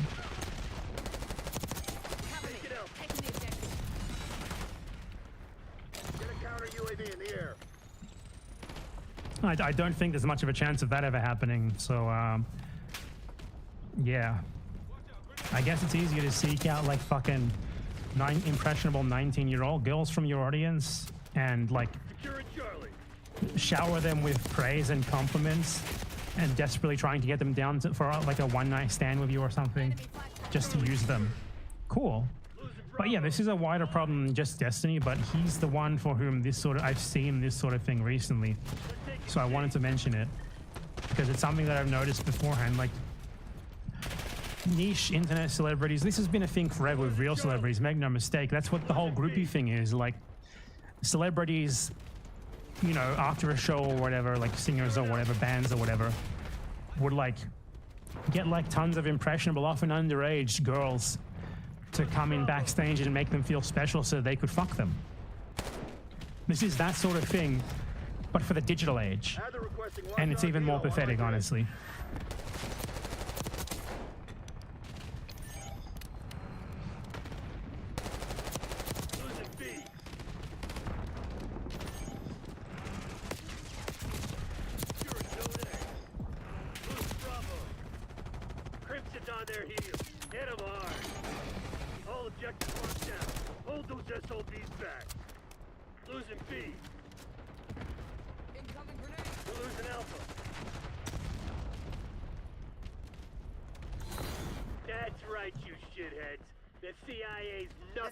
Anyway, give me your money.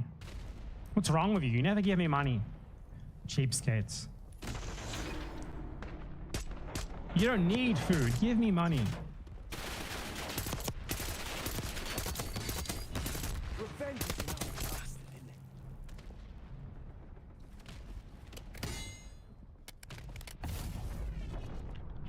Kelly, 12.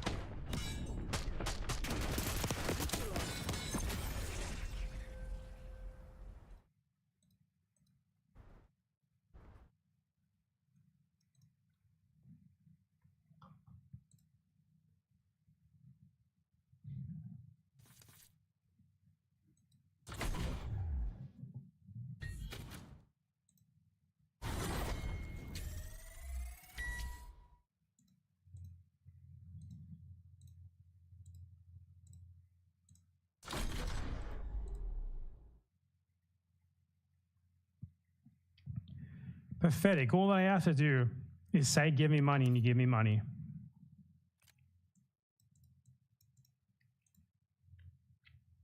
You are my dogs.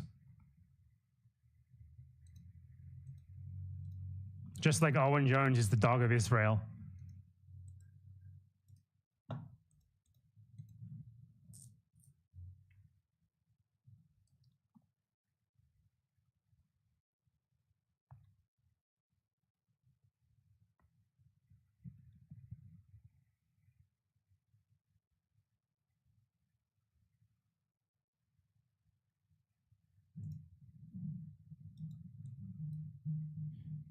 Anyway, be right back.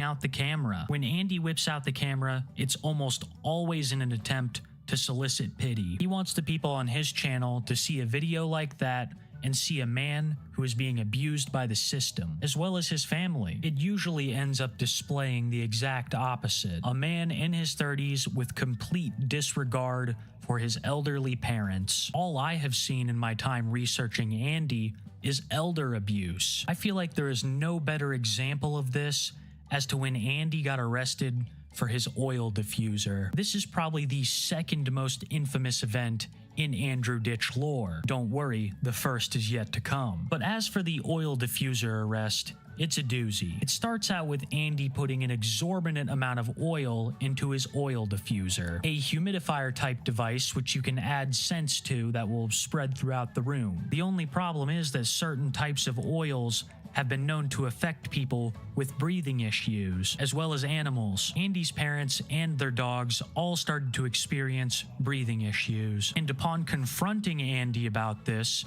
he refused to shut the oil diffuser off, claiming that it was for his emotional health and that they had absolutely no right to make him turn it off. The police were called, and an interaction would ensue that would end with Andy in cuffs. It was so strong that she got that heart problem and breathing problem. I had to put the oxygen out. We asked him to turn it off. He refuses to do that. This morning when we came back from papers, the same thing. Even Joe, you can ask him. He had to go upstairs. We couldn't stand it because we're trying to eat, and he can't eat when it smells so bad. I have no idea. You'd have to ask him. He's videotaping us too. I don't have to. You're not. Is it court order?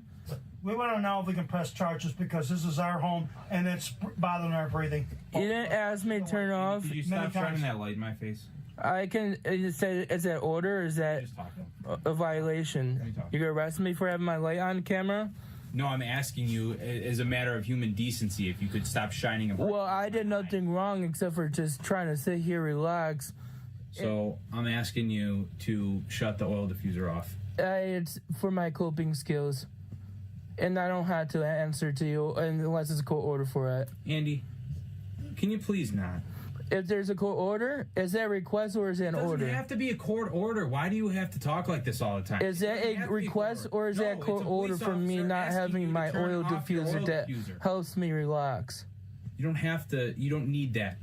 Your parents have. Your mother's on oxygen. It's bothering her. Okay? I'm calling my lawyer. Stand up and put your hands behind your back. I didn't do anything wrong. Stand up and put your hands behind your back. You're hurting me? Charged with resisting arrest. I didn't do anything. Stand up! Right now! You're hurting me! Stand up. You're hurting me! Stand up. You're abusing me! Well, that's what happened. You can't do me! You're gonna sue me! You're gonna Services, this is Haley. How can I help you? What? I don't understand what you're saying. I'm being arrested for my oil diffuser. Okay, why are you being arrested right now? For my oil diffuser. Officer Kelly's arresting me for my oil diffuser. Refusing to put his hands behind his back, so now he's going to be charged with resisting I didn't do anything other than have an oil diffuser on. You're abusing me! You're abusing me! Stop! You're abusing me! Yeah, I don't have to!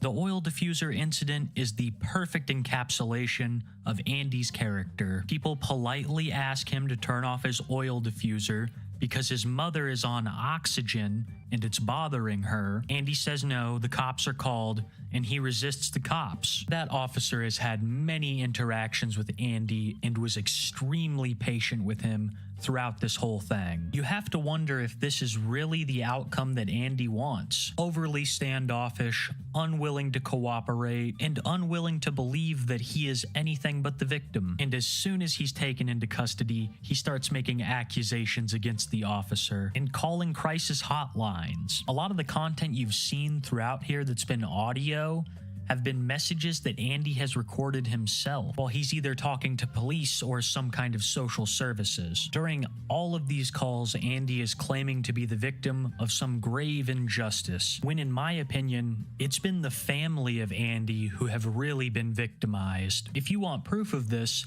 then look no further than the time Andy poisoned every one of them. Andrew Ditch has had a long history of tampering with people's food and drink. His father highly suspects that he was the cause of his antifreeze poisoning. He put super hot sauce in chili to serve to his 2 elderly parents, admits to putting laxatives in his father's coffee as a child, and then the most infamous incident in all of Andy Ditch lore. I'll let his local news station give you the rundown. A man from the city of Tonawanda faces 3 felony charges accused of spiking the food of several of his family members. Police say 34-year-old Andrew Ditch put Epsom salts and laxatives in the food and the water reservoir of the family's coffee machine. The family members knew something was wrong when they all started to suffer from nausea, abdominal pain, and severe diarrhea.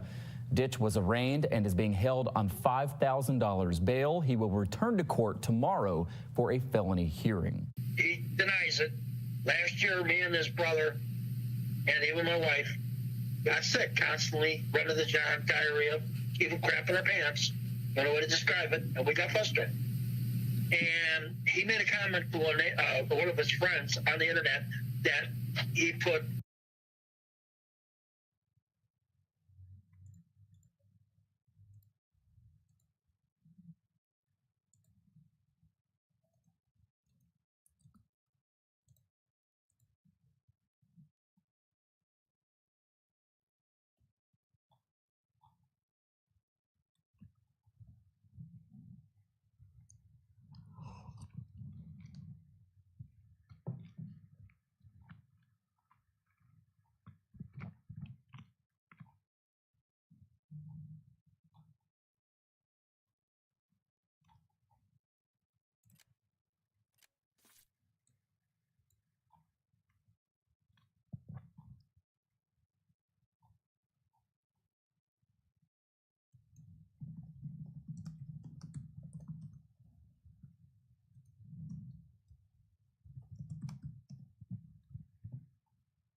deathmatch. Eliminate the enemy. Take them out.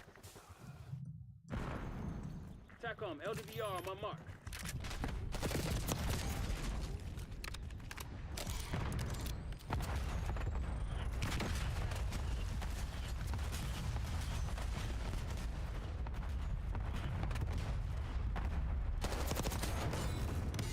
Spring mine spotted.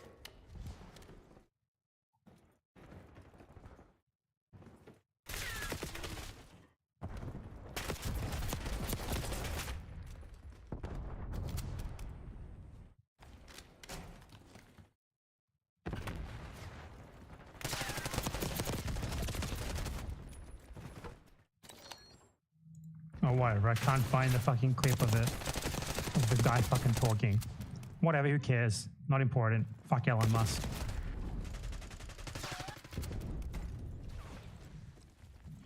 Anyway, did you hear that there was some blowback in the USA? Well, not really. Not really blowback, because I don't really think that either of the guys who like did attacks in the last couple of days did it because they're outraged about Gaza or anything. But there was nonetheless typical blowback against the USA in one guy who blew up a Tesla Cybertruck outside Trump Tower, but that guy was like an active duty military intelligence guy who do not fucking know what that was about. And the other guy, who was also an active duty military guy, but has an Arab name and had an ISIS flag, and apparently also wasn't a Muslim and recently converted to Islam a year ago, and then like drove a car through a Christmas market. So that's weird. Oh no, a New Year's celebration. Oi, enemy grenade. So, but he was like still in the military. Like his still active job on LinkedIn, I believe, was like some military role. You're planning on giving up. Do it now. Suspect inspired by ISIS, which is still funny that they're going with this, given that ISIS, for all intents and purposes, barely even exists outside of Africa, which isn't even, you know, the actual main ISIS group.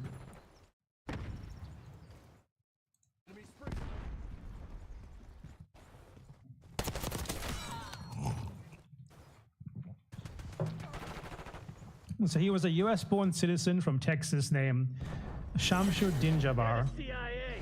You think they were just gonna let you walk all over? And he had like an ISIS flag, and apparently he had recently converted to Islam and all that stuff. But he was also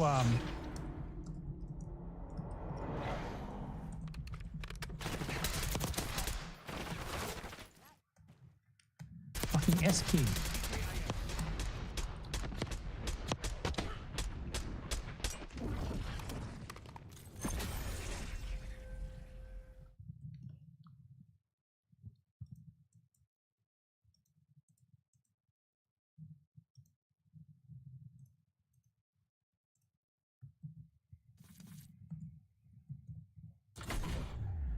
So he was a US military veteran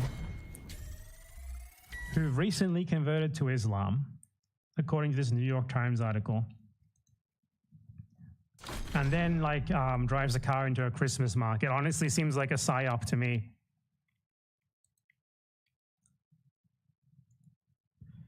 New Orleans attacker discussed plans to kill his family and join ISIS in chilling recordings.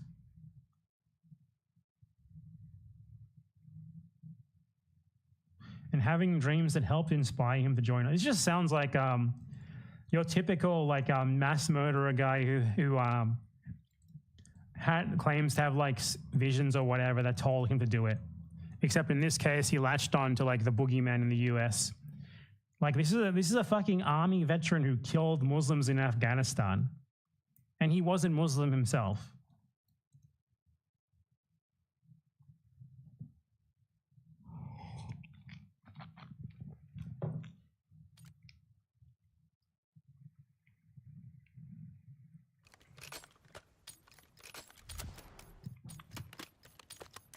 Domination.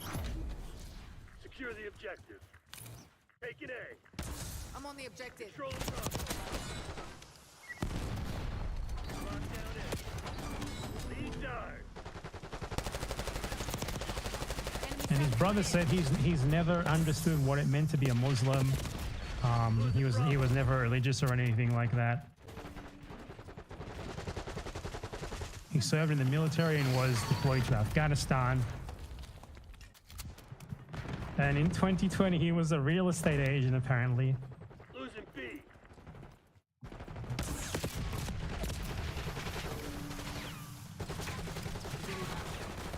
Bravo locked.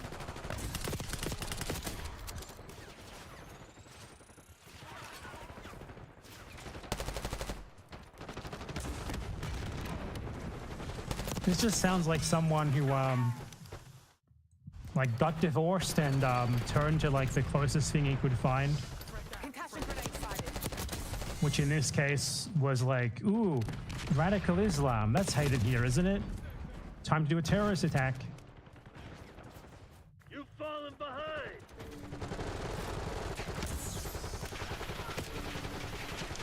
And it was interesting that people were saying that the same company that rented him the car used in that attack also rented the Tesla Cybertruck that blew up outside Trump Towers. And that was like the story behind that one's like completely different. Like it was a guy who claimed to have been involved in military intelligence, who had knowledge of like UFOs. And he claimed like the recent drones over parts of the US and US military bases in Europe are actually like Chinese drones with a special new kind of propulsion that no one knows exists yet, except the US military and China, which, you know, doesn't sound, you know, I would take that with a grain of salt, given that he was clearly not in a good place, given that he just suicide bombed Trump Tower in a Tesla Cybertruck, which I think is as good a sign as any that you're not really well in the head.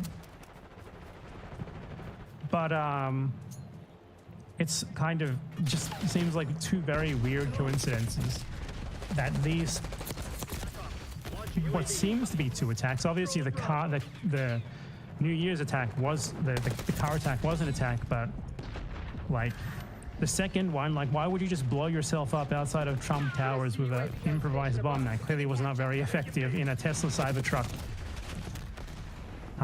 And not really kill anyone or do anything like that. Bringing in recon.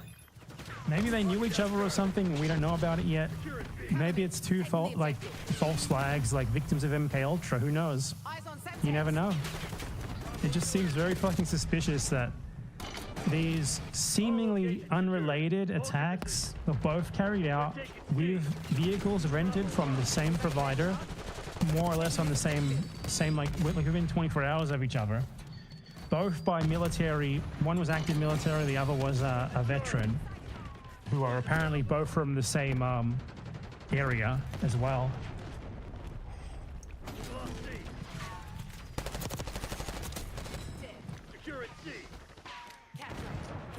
So maybe calling it blowback is a bit inaccurate.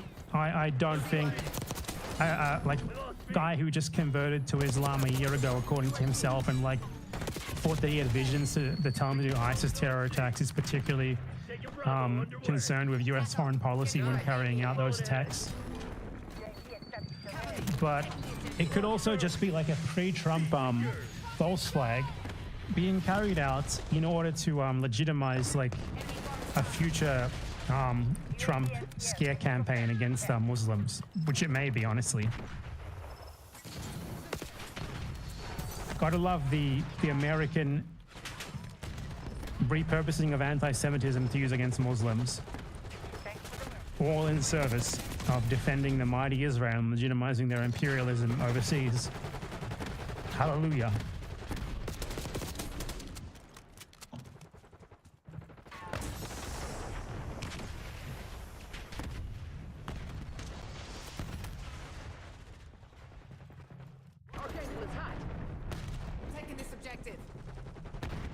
Charlie.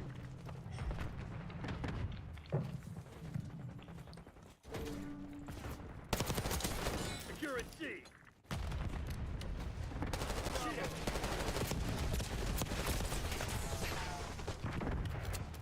TACOM, give me a UAV.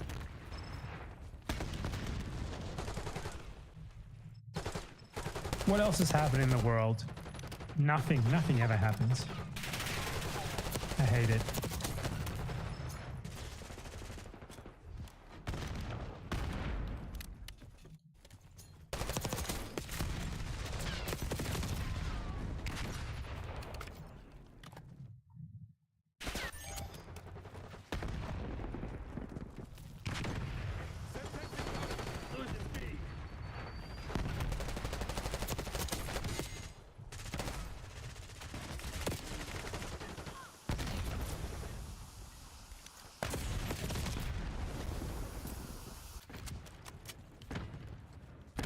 Bravo. Bravo lost.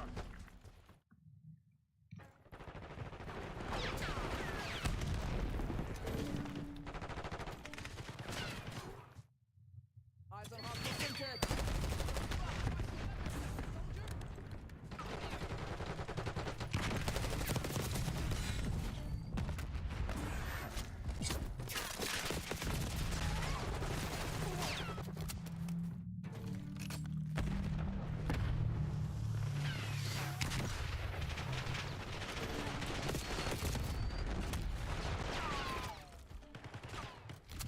Hostile counter UAV established above.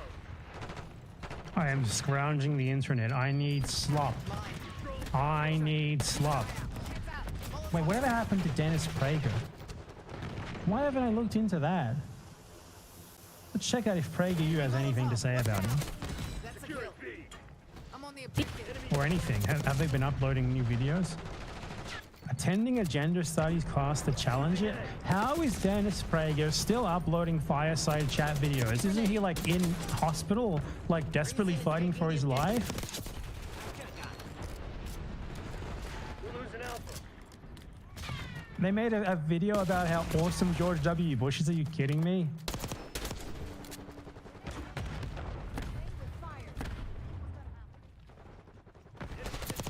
They must have pre-recorded like Dennis Prager fireside chat lectures to last them fucking years, because they've been uploading Dennis Prager videos like daily while he's supposed to be like in jail after like a crippling accident. You know, he's like 80 fucking years old and he broke his hip or whatever. That's like, you know, he's obviously not in the state to be making fireside chat videos anymore. So these must all be pre-recorded like years ago. They must have, like, even after he's gone, he's going to regale us with his fireside chats for like 5 fucking years. Or maybe they have clones, like they have clones for Biden. This shit ain't working. We've lost these men. Oh, apparently there is a new PragerU 5-minute video about how awesome George W. Bush was. George H.W. Bush. Read my lips. Oh, wait, no, that's the first George Bush. Fuck. The first George Bush is bad enough, but I was really hoping for George W. Bush. Not his dad. Not interesting enough for me. Is there any update on Dennis Prager's health? That's what I'm up for. That's what I'm here for. Dennis Prager. I need him alive and well. And if he dies, they should put his head in like the thing from Futurama so that he can keep making videos.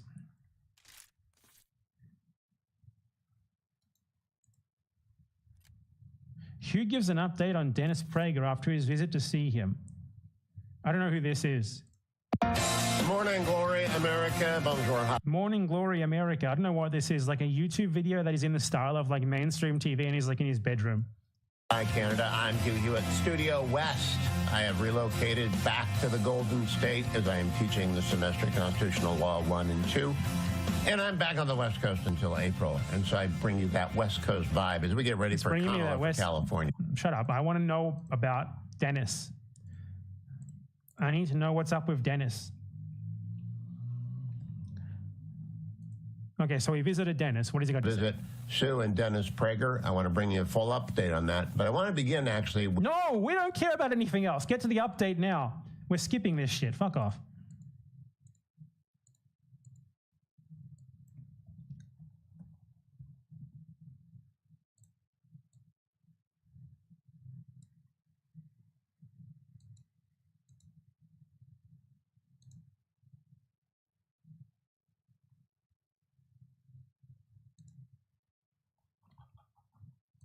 From the ventilator and be able to talk and even resume his radio shows at some point. That is obviously our hope. His mind is fine.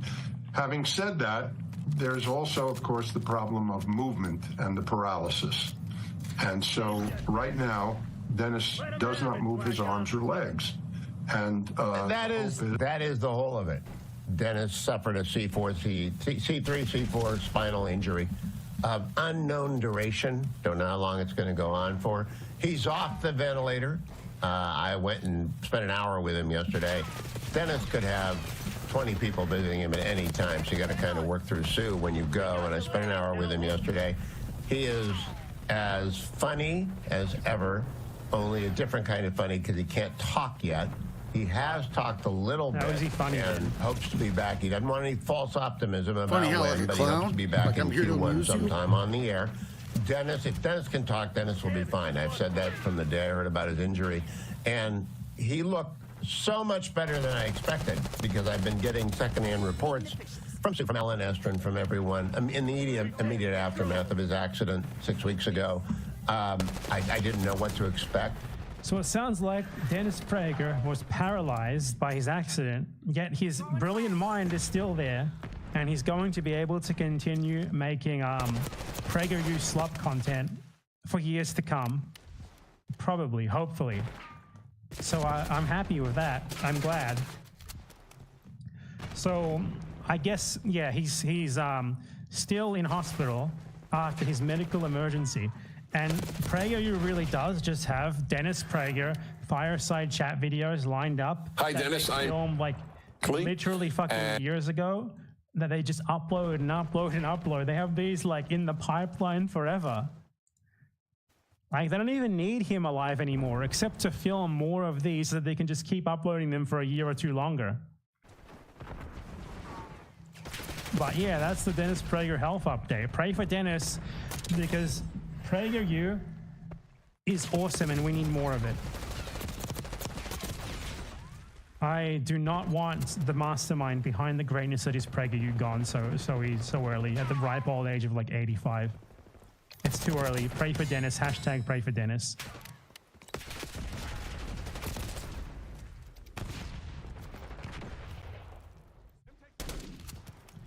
I guess we could also make like a Dennis Prager AI chatbot. That is a good idea.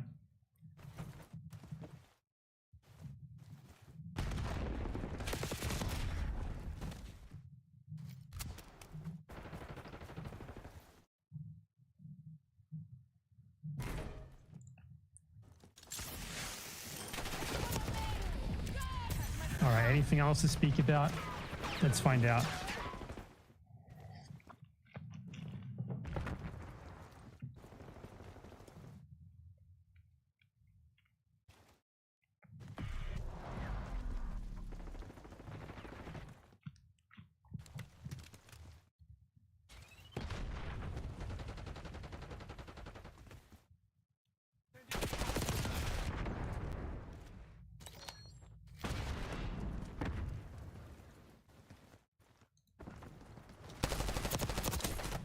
Done. Who knows? Maybe YouTube will randomly recommend me on my account that doesn't have like anything yet. I'm not even logged in. So this is all random recommendations. Maybe it will recommend me something worth reacting to. The best dance baby, AI Trump, and cutest baby of all time, dancing the Trump dance. I'm just in awe.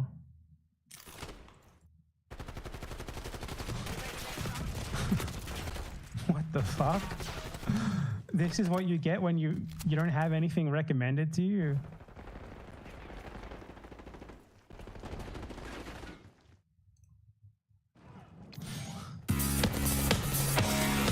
Probably copyrighted music. Hold on.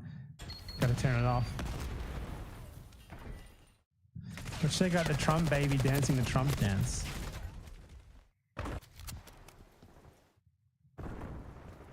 There's multiple Trump babies here. They all look different. Why are there two Trump babies? What happened to the Trump baby's hand? Oh my God, man. What the hell? This has 1 million views. This has 1 million views.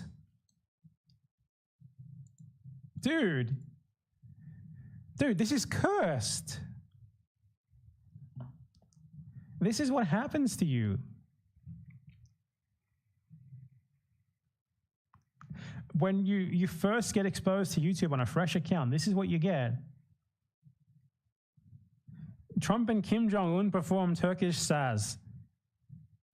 Man, AI is horrible. I'm sick of it. It's not even AI, obviously. AI doesn't exist. It's not intelligent. It's just like slop. It's like a glorified, it's either like a glorified shittier Google search that is wrong most of the time, or it's like stealing other people's work to create an amalgamation of it, which is like ungodly, unholy, and against everything that we should aspire to be as human beings.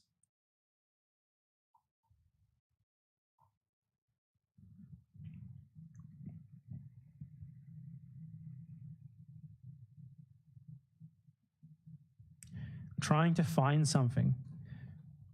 Denied at China's border. Not allowed to enter? I'm fucking glad. You don't deserve to enter China. It's too good for you.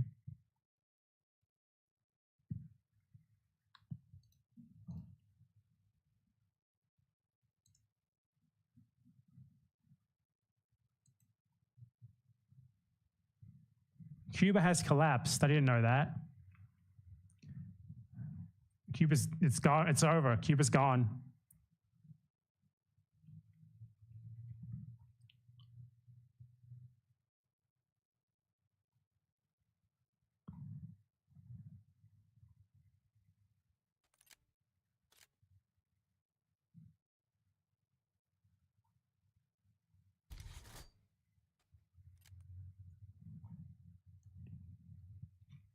You know what I can talk about? I can talk about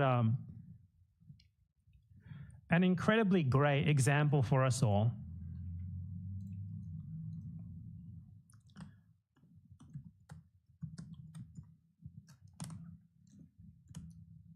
So you guys might have heard of the Armenian genocide. It's kind of well known. You know, the Ottomans and many people who would then go on to form the state of Turkey massacred and forced Armenians onto death marches that killed millions of them. You might have heard of that. But in that tragedy, in that disgusting atrocity, in that genocide, we can find stories of hope. We can find stories of people doing what should have been done in the aftermath. Things that we can learn from.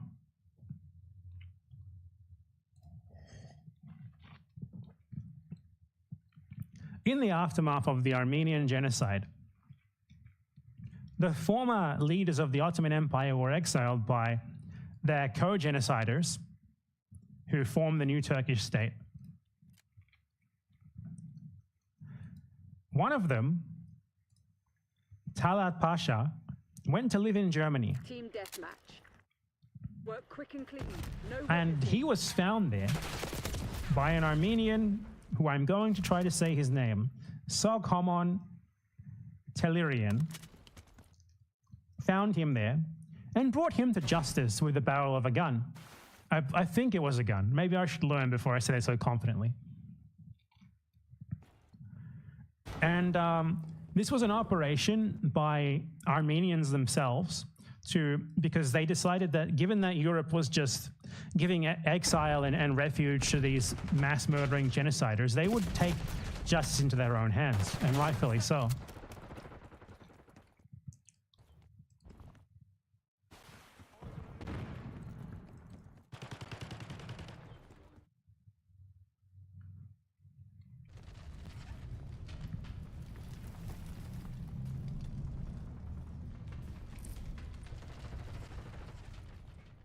So Telerian had previously infiltrated Constantinople, modern-day Istanbul, and he killed Ottoman secret police leader. What a fucking legend. Dear God. And then he was entrusted with the operation to kill Talat Pasha, who was the Grand Vizier of the Ottoman Empire. I don't know if that's like the number one leader, honestly, but who cares? If you're any, Grand Vizier, that's good enough for me. Check your sights.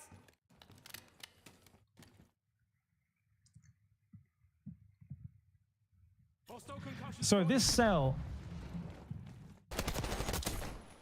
recognized Talat Pasha, tracked him down, found him, and shot him at close range, killing him.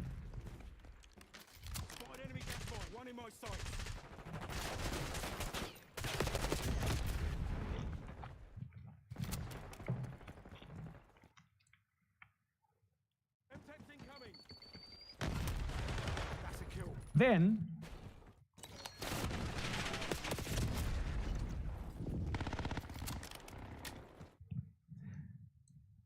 our friend Solkomon Telerian was put on trial in Germany.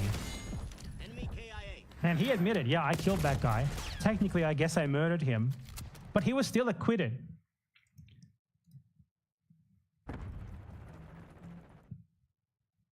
The lead is ours.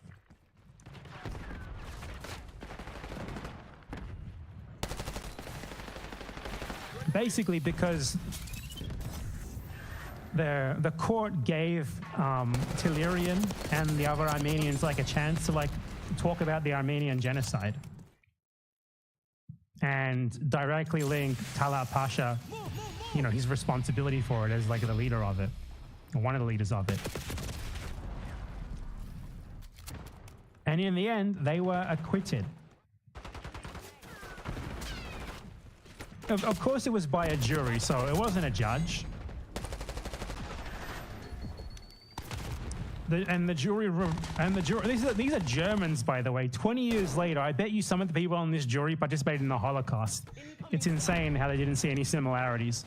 But they acquitted him of murder unanimously. All of them returned a unanimous verdict that he wasn't guilty of murder, even though he technically was guilty of murder by the letter of the law.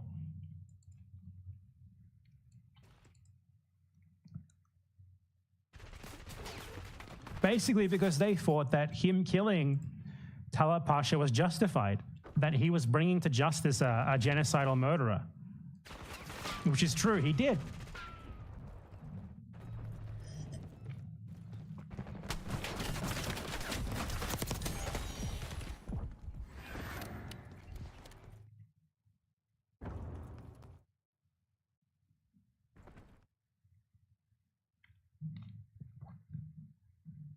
Hostile UAV established overhead. So I just wanted to talk about that because aside from being clearly fantastic and great and exactly what should happen to genocidal mass murderers, I feel like, you know, we can all learn from this fantastic example of justice from these brave men and women who witnessed their families being massacred by the Ottomans and the Turks and took the action that needed to be taken afterwards. We can all learn from their shining example.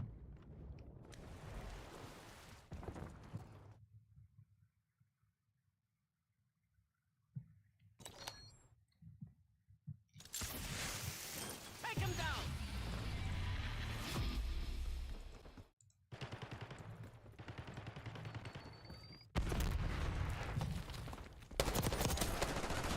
Practice is over.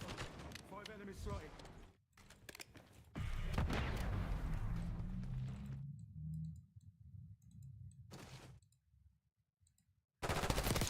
Kill confirmed. Near-on requesting UAV. UAV commencing surveillance operation.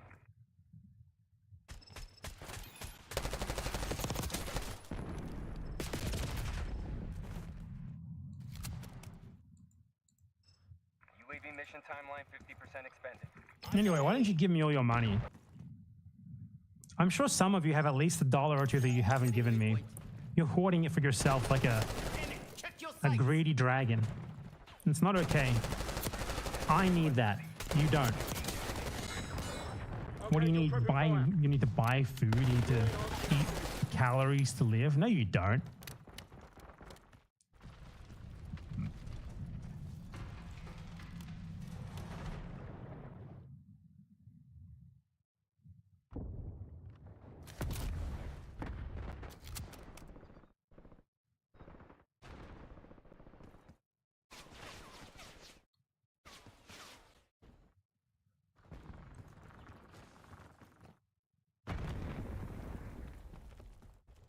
Hostile stun.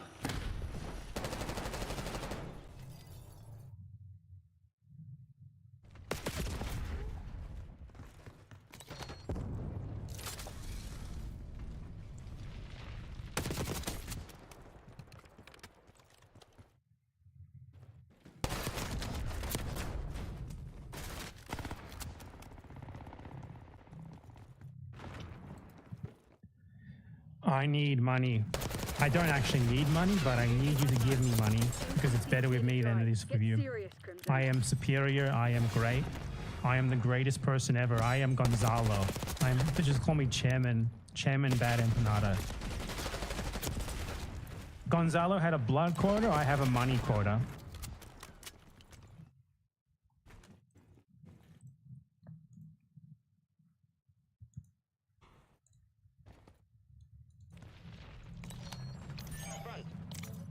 Indicated location. Threat eliminated.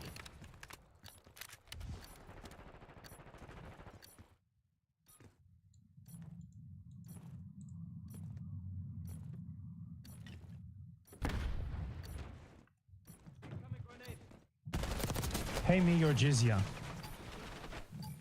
Even if you're Muslim. Good job. TACCOM, Neron, we did it. They are retreating.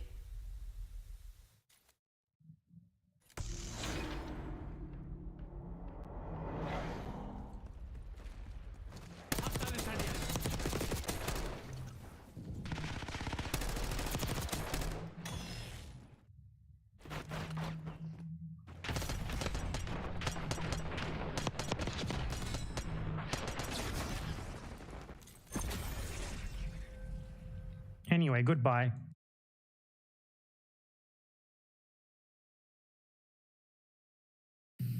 Laxative and Epsom salt in our food, our coffee and drinks, and you better really be close to run to the toilet. And I was wondering why my stomach was hurting so bad. Like I told my wife the one day, I wanted to go to the hospital, but I didn't because I was just doubled up pain.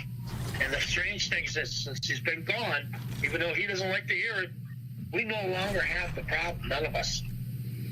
And it was going on for at least 6 months on and off here and there. Wow. And we thought it was something else. For over 6 months, Andy was tampering with their food and drink. For those who don't know, Epsom salt is a magnesium supplement and laxative. Given the fact that Andy uses diapers, I would say that he's well versed in what the Epsom salt does, as well as the laxatives that he used to poison his elderly parents and brother. To what end, I have no idea. Like I've said, that part of Andy's personality is extremely disgusting and disturbing, so I would not be surprised if he got some kind of sick satisfaction out of it. Andy has done so much to his family, and many believe it is in an attempt to be placed in a group home. Andy has been placed in facilities before, but he doesn't have a good track record when it comes to respecting authority, so he is always swiftly ejected from the program, and the help is cut off from him forever. And you can't really blame these organizations when not only have they put up with Andy for thousands of hours already, but he's also spitting on the medical professionals, all because they won't let him leave, even though his doctor has ordered him to stay. Can I please leave? Sir, no. The doctor Why? said no. The doctor said no. I want to leave. Hey, man, come on. I want to leave. Can I please leave? No. I have a right. Watch out. That's how you're going to be. I'm asking to leave. I have a right to leave. Before you leave after that crap. I'm sorry, but you can't hold me against my will. I'm asking to leave. And I'm glad to be arrested. Assaults a man in a disgusting way in front of a police officer, then asks to please leave. In a nutshell, that is Andy Ditch. This has happened with countless medical services to the point where they don't really even have any more to offer him. He has degraded, insulted, and threatened so many people that he no longer is allowed to use many of these social services. Let me read you some statistics real quick about how much time and resources were used on Andy. 1,000 hours of securing medical records, 1,500 hours of crisis management, 200 hours of listening to consumer recordings, over 2,000 emails reviewed and responded to, 200 hours of medical advocacy, 10 hours of advocacy with law enforcement, submitted 5 updates to the Office of People with Developmental Disabilities to assist with determining eligibility. This single organization has spent over 3,000 hours assisting Andrew Ditch in one way or another, and Andy will still claim in his videos that he receives no help for his disabilities. The many contradictions of Andrew Ditch paint a very clear picture of the truth. Andy will say that he has problems with loud noises and go out to rock concerts. He'll say he receives no help from his parents when they help him as much as they physically can at their old age. He says he receives no help from mental services or the police when they've spent thousands of hours helping him. And he claims to have autism when it has been factually proven that he does not. Why does he do all of this, you ask? Common consensus is pity. Andrew Ditch wants you to look at his channel and see a man who has been absolutely abused by the system and his family. But anyone who takes a closer look sees right through that facade. Andrew has been doing stuff like this for years, and it shows absolutely no signs of stopping. You would think that your family dismissing the charges after you poisoned them would change your outlook, but if you ever go to Andy's brother Joe's channel, you'll get the real story, and you'll see just what the Ditch family struggles with daily. I will remember Andrew Ditch's story as one of the darkest and most depraved I have ever covered, with twists and turns I never expected, images I never wanted to see nor will be able to unsee, and interactions so bizarre that they could only come from a man called the Poop Squatch. Andrew Ditch is currently in police custody, and after looking at his activities the past couple months, it is not a surprise. Since we last covered Andy, things are worse than ever, with strings of bad interactions with not only police, but his family as well. For those who don't know Andy, let me give you a quick overview. He is a middle-aged man who lives at home with his parents, and is obsessed with everyone treating him like a baby. He demands that his elderly parents take better care of him. He claims that they do not do this and rages in response. Property is often destroyed and police are often called. Andy has been terrorizing his family for years and is infamous around town for his antics. I cannot stress to you how often these kinds of things occur. A prime example would be the meltdown that happened only weeks after I released my initial Andy doc. A little bit of pretext to the situation would be that both of Andy's parents are suffering with some pretty severe medical issues. They're both elderly and seem to need more help as time rolls on. Andy completely despises this because he is a complete attention addict, especially when it comes to medical issues. When Andy's mom started having health issues, Andy would try to take his dad's attention off of her and put it on to him, being extremely aggressive when he quote-unquote was not being taken care of. In retaliation, Andy would rip up his diapers and throw away his medications. He would then call the police and blame it all on his family. So they've begun to record a good bit of interactions with Andy that are like this, just to be safe. And when Andy's father was having some medical issues, things would once again come to a head. Andy and his brother would go to visit their father at a rehabilitation clinic in the hospital, as not only was Andy's mother in pretty rough shape, so was his father. Seeing all the attention that his dad was receiving, believing that he should get it too, Andy became enraged, and on the way back from the hospital, Joe and Andy would get into an argument. As Andy usually does, he would record the first half of this interaction on his phone. You don't want the help, because you want to fight it. You're the only one fighting, man. Oh, Joe, where's the fucking diagnosis then, huh? Where's the fucking diagnosis then? You want to fucking argue? Then fucking argue with someone else. Don't fucking fight me anymore. You are fighting me. You take it out on my doctor if you don't agree with it. You take it up with the fucking doctor. Not me, damn it! You don't agree with this? I'm tired of you and Dad doing this, so I can't take it. And I don't got my keys, so I'll get you arrested. If you're like to abuse me and I don't like it. Dad wants to fucking fight? Fine, I'll fight it. I ain't doing it. You want me to get help? I'm not doing it because you don't want to accept my diagnosis. You want to say I'm mentally unstable. This is what you get when you want mentally unstable because you like to be right. You're mentally control. Oh, he hit me. It's called control, and you're putting fear in me and you don't want to hear the truth. No, you don't want to. You don't want the truth. Stop. Hurry my ears. I'm calling the police. Get out. Stop. Get out. Stop. I'll call the police. Stop. Hurting my ears. Stop. I want to go home. Get out. I want to go home. Not with me. I don't want to get hit by a car. I don't want you to lie and control me anymore. Goodbye. What Andy didn't record was that he would take off and rip up his dirty diaper in the back of his dad's truck in retaliation of Joe's mean comments. For those who don't know, Joe is Andy's brother and his greatest enemy. Joe understands that Andy is putting on an act and will play into absolutely none of it. He's also a damn fine trumpet player.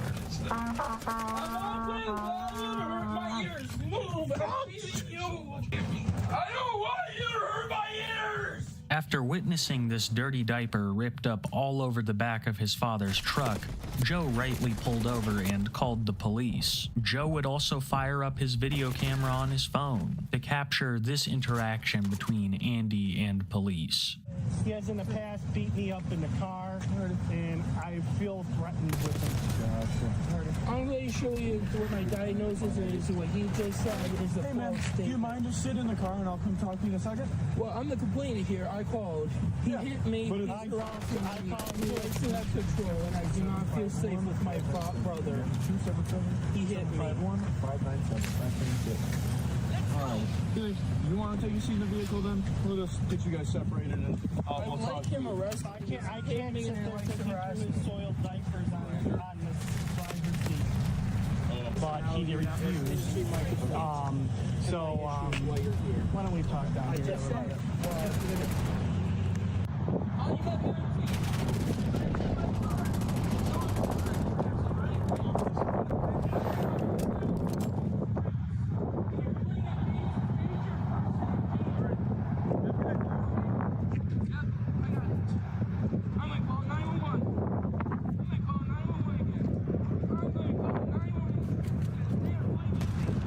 But still, this was not enough for Andrew to leave the Ditch household. He would remain there still for another month. During this time, Andy would grow increasingly more angry with his father. Out of all the people in the house, it seemed like Andy wanted the attention of his father most. And now that Tom was suffering from medical issues, taking attention away from Andy, resentment for his father also took root. And it seemed like that was a two-way street. Everyone in the house was fed up with Andy. Not only was he a huge emotional strain on the household, but a financial one as well. He would constantly demand that his father give him money on Google Play for quote-unquote entertainment, and when his father wouldn't pay this extortion, Andy would throw a massive fit. It really seemed like there would be no peace in the Ditch household. That is, until people noticed Andy went missing for a couple weeks. He wasn't posting on his channels. He wasn't ranting and raving about the influx of videos being made about him. He was gone, and this was unprecedented in Andrew Ditch lore. Much like Larson, he would post vast amounts of content to the internet. So when he went missing like this, people knew something was up. And it turned out for once in the Andrew Ditch verse, there would be some good news. Andrew was discovered to be at a nursing home, revealing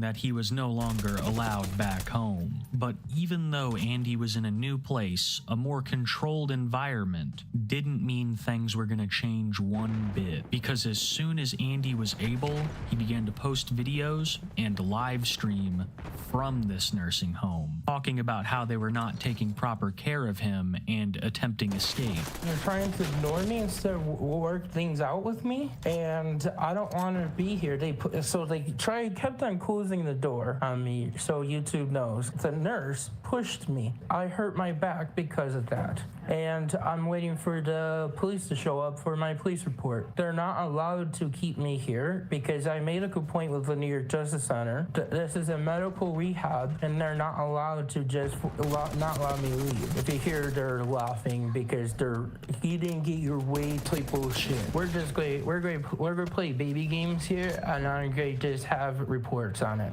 And I'm sorry, but this is bullshit. I don't feel safe here. I guess I don't have back issues. I don't have any shoulder issues for these idiots. I don't have any communication challenges. Please, the ticking is bothering my ears, and I'd like to speak with Ashley. I'd like to please be discharged. Can I be discharged? As I have a right to be discharged, you can't hold me here. So I'm being mistreated because I have autism, you're saying. I would like to please be discharged. And you're mistreating me because I have autism spectrum disorder and I have the communication challenges, and you're using that against me to say that I don't have autism. Can I please be discharged? Because you cannot hold me here. But they don't want to accept the records from my neurology report. And you know, if I didn't take my Memantidine, it could have been a lot worse because I don't understand things. And guess what? I'm going to refuse my Memantidine. I'm going to refuse everything as they say I don't need it.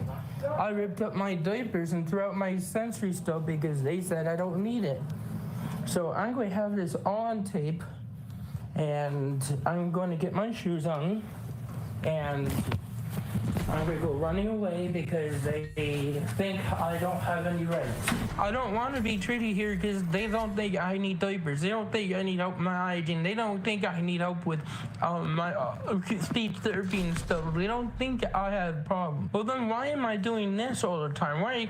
And I can't stop. I can't help it. Why does my neurologist say I need this? Why does my urologist say I need this? Why is my endocrinologist saying I need this? Against this facility. As I was taking the things out of my garbage can after coming down from what everybody has been saying to me, right, I have found something, and you guys are going to see this.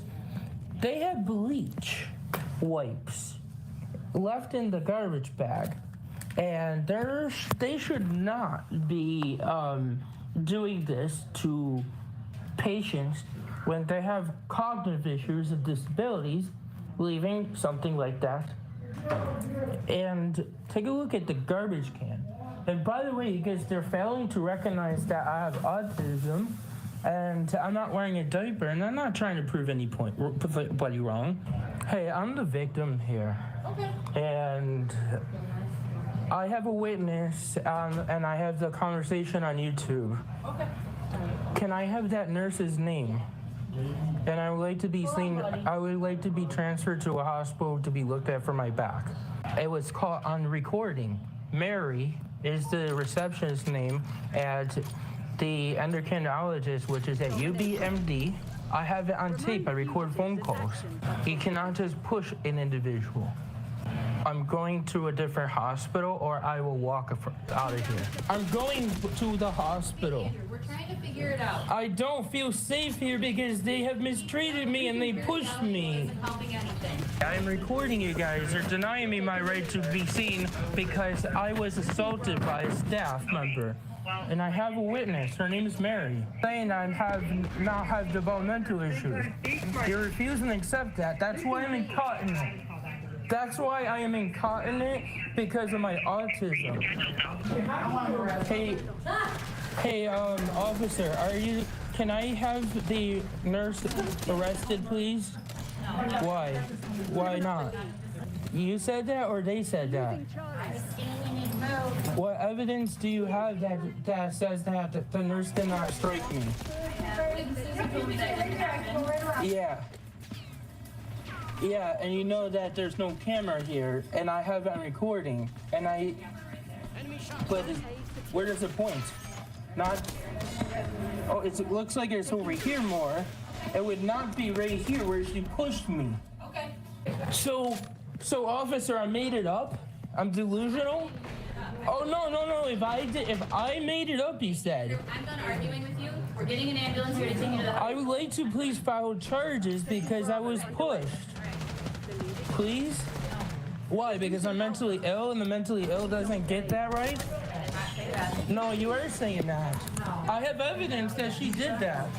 Can I have your lieutenant for a grievance? What's her name? My name's Chris. Chris. My name Andy. For those who have seen content on Andy before know that this kind of behavior is typical of him. He will request services over and over and over, only to be put in them and swiftly kicked out because of his nasty behavior. Not only is he making the staff's life a living hell, but also other residents, which Andrew has done at nearly every home that he has been placed in. It's like I said, even though he had left his family home, did not mean that he would change one bit. One of the things he was most angry about at this nursing home was the fact that they would not change him. This nursing home was well aware that Andy could use the bathroom himself and was fully capable. It is blatantly stated in Andy's medical file that he desperately seeks a diagnosis of autism despite having schizoaffective disorder, and that a lot of these things Andy does are out of personal gratification and not necessity. So they are not required to change him. This would be one of the things Andy would get most angry about, claiming they were quote-unquote diaper shaming him, doing what he usually does, yelling at staff and ripping up all of his diapers, wasting resources. Because of things like this, or simply maybe his time was up, Andy was released from the nursing home, being sent to a hospital instead. Andy would continue to record most every day, discussing his time in this new facility. I'm angry at Adult Protective Services. Don't want APS involved because how they have mistreated me and neglected and mishandled my care and funds. And I'm angry because of that, and I don't want APS involved because they have diaper shamed me and made fun of me and denied me medicines and diapers and hygiene stuff and food and stuff. So I asked them, what is your plans if you become guardian of me? Oh, their plan was don't have any. Mind me, didn't take my medicines last night. The one that helps me communicate the momentum. I don't want it because I don't want to have autism. So I asked them, can you please help me understand what to expect and what your plans are? Oh, we don't have any. We're not going to do any. The smart-ass comment that Shannon made before she started reading this. Swear to God, didn't record it like I said was doing. She said, you finally got what you wanted. We don't want to do this, but we're forced to do it. You finally got the doctor to say you have autism? And you need guardianship and placement and group home. Congratulations. You got what you want. You finally got a doctor. What the fuck do you mean by that, Shannon? You're gonna say that I don't deserve it?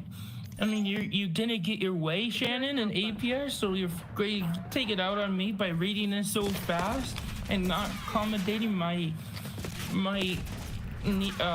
auditory processing and helping me understand what you're reading and telling me. And you said, are you going to diaper shame me? Are you going to call me fake anymore? You're going to deny me diapers? Oh no, they didn't have any comment to that. said Shannon thought you said it fake. Oh no, she had no comment to that. His stay at the hospital would go very similarly to his stay at the nursing home. At first, he was very happy because he believed he was receiving the care that he deserved and needed. But as soon as hospital staff found out that he was not required to have these things done for him, he began to develop a hatred for the place. And I can record you guys as you're recording me in that room. And you guys are saying I don't need help with hygiene and stuff. And I don't feel comfortable if you guys touch me or help me. What's going on, buddy? I'm leaving. I ain't going back in the room. I will stay right here. I'm just gonna sit in this elevator then. Please leave. What's going on, buddy? Leave. I'm leaving. Okay, well, we don't want you to leave. I'm leaving. Okay. It's my right. You're recording me in my room. I'm recording you. You say don't want to help me in my diaper changes. You don't want to help me when I'm wet. I don't want any more help, please. I don't feel comfortable. You guys lied. You guys said I can't go back to Dad's house because of domestic violence. We're not here to fight you. You did. My aide did. I was in a wet diaper and nobody helped me feel when I was wet. You guys don't want to help me my hygiene. You guys stop helping me with that. And I don't care if I stink or get body rashes. That's on you guys. That's medical abuse. How about you go get to the room and Can you play a 30-second game of chess? 40 games and go 26 and 14? I actually don't know how to play chess. Well, I guess I'm so much smarter than you fuckers. I'm not going up there this time. They're not wanting to listen. I need help. I don't want the help anyway. I don't feel comfortable. I'm scared. I don't want the help because I'm scared. I don't understand why they won't help me. Well, I'll go up there with you to find out. No! My nurse promised me, and she lied. I don't want it because you guys say I don't need it. You guys say I don't need it, and I don't know why you won't help me. I may walk out. We'll have to call the Buffalo police. Call them then, as I ain't staying here. You're neglecting me. You're not helping me my hygiene or diaper changes. I'm sure it doesn't shock you that Andy was kicked out of this hospital soon after. The hospital had already diagnosed him and knew that he didn't need certain types of care that he requested, and by no means were they required to keep him. Andrew was extremely upset at the prospect of spending the night in a men's shelter, being especially angry at hospital staff and adult protective services for not securing him placement. Andy will either make the staff's life hell or try to escape the facility until they eventually have to kick him out, and when they do, he causes a big fuss. And this incident would be no special occasion. So when there's a board that says I need a guardian, take away my right for decision, then I have to stay here. I'm only matching words that I've been told before.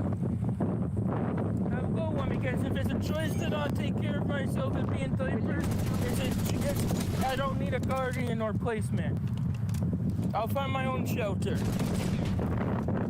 And I know I'm not able to do the things on my own like he claimed. And you know something? It's medical malpractice and medical fraud for falsifying medical documents, I have been told.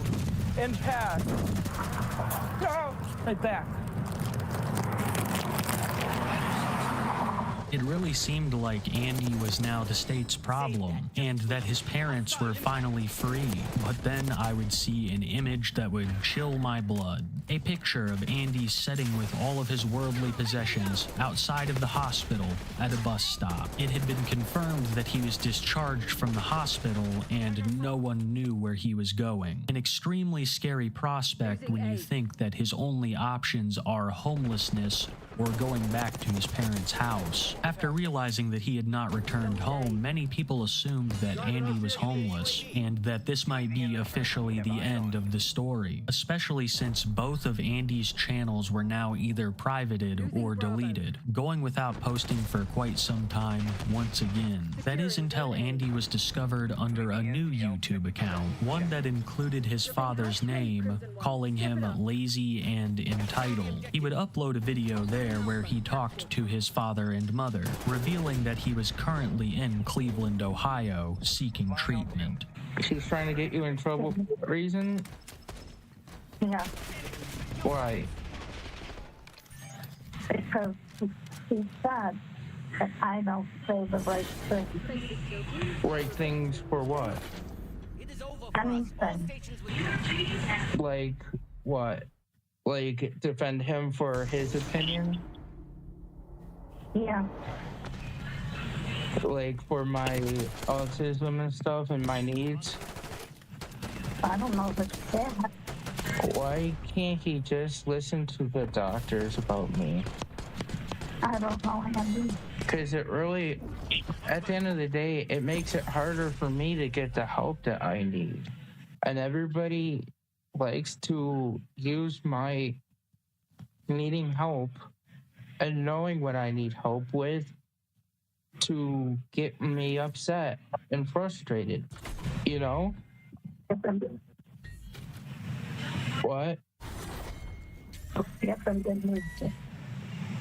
I didn't hear. I didn't. Tell him. You already said it. You didn't understand. Well, say it a little louder so I can tell. See what I'm trying to get at, Mom? You can't talk. Why? Keep talking. Keep listening. Andy, you like to talk, so keep talking. She's listening. Good, you gonna get your donuts? Hey, Dad. Does it matter what my diagnosis is if it's going to get me placement? Does it matter what my needs are if it's going to get me placement? You're not going to get placed right now. What? Not going to get placed if you don't say the right things, and you talk too much. They don't care what happened or what test you had or anything else. They just got to figure out where you got to qualify to go. You got yourself in this mess. You got to figure out how to get out of it. Because I'm not going back to your house. Even if I'm forced back there, I'm not going. Yeah, you keep saying that. And I'm not going back to New York State, even if I'm forced there. You're not going back to the United States. Well, where are you going? I said New York. Listen. Hey, Tom, that's an idea. You should go to Canada. That might even help her even more, you know? Dad, let's just be real here. You're part of the mess. Your team over there in Ohio haven't figured it out yet, have they, man? They haven't? So wait until tomorrow, Andy, and figure out what you're going to do. I thought you were going to help me with that. I don't think so, not anymore. Why? Because I don't know what to say. I don't know what to say or do anymore. I'm confused. Because why don't you just stay there in Ohio? That'd be a perfect place for you, Andy. So you're not even going to even help me with what you've been saying you're going to help me with. Now I'm getting confused. Now I'm getting scared. You know, why do I even bother calling you your mom? Yeah, why bother anymore, Andy? Because we're nothing anyways to you anyways. I didn't say that. We're only good for nothing. You're scaring me, Dad, because I'm asking you for help. He's trying to control what he wants me to say, like you had just said, that he was doing to you. Oh, my cat's off. You can't talk right now. Why? I think he is able to talk. Andy, you've had a chip out on your shoulder for your mother for a long time, and a bigger chip for me. Anybody in your family you don't care about. All you care about is what you can get out of it. All the pleasures of living high class, I get thrown to the wolves. Dad, it's not high class being in the hospital. Yeah, right. You like it there. Right, man? Dad, it's not high class being in a hospital or being in a group home. Oh, you like it. Dad, it's not fun being autistic or disabled. Okay. It's not high class. Time's off. Say goodnight to Mom, because here's the problem. You're going to get riled up and you're going to break out of there and hit your head. so I don't want you doing that. It seemed like Andy had once again gained the system, traveling to Ohio where they had much better health care than where he was from, or at least services that he had not yet tapped with his crappy behavior. But it turned out that he would not be staying in Ohio for long, as they planned to transfer him to Virginia, where his placement and fate would be unknown. And this would have been the end of the video if something major wouldn't have happened about halfway through its production. On July 23rd, 2024, Andrew Ditch was arrested on a felony charge of disrupting public services. And I really shouldn't be surprised, because it's exactly what we expected. After the hospital in Ohio found out what he was doing, just like every other hospital before, they proceeded to release him, as they had no requirement to keep him anymore. The aftermath of that would be when the incident would occur. Here are a couple of excerpts from the police report. It starts off pretty normal with just regular talk of the situation and some names which I won't include, but then it cuts into,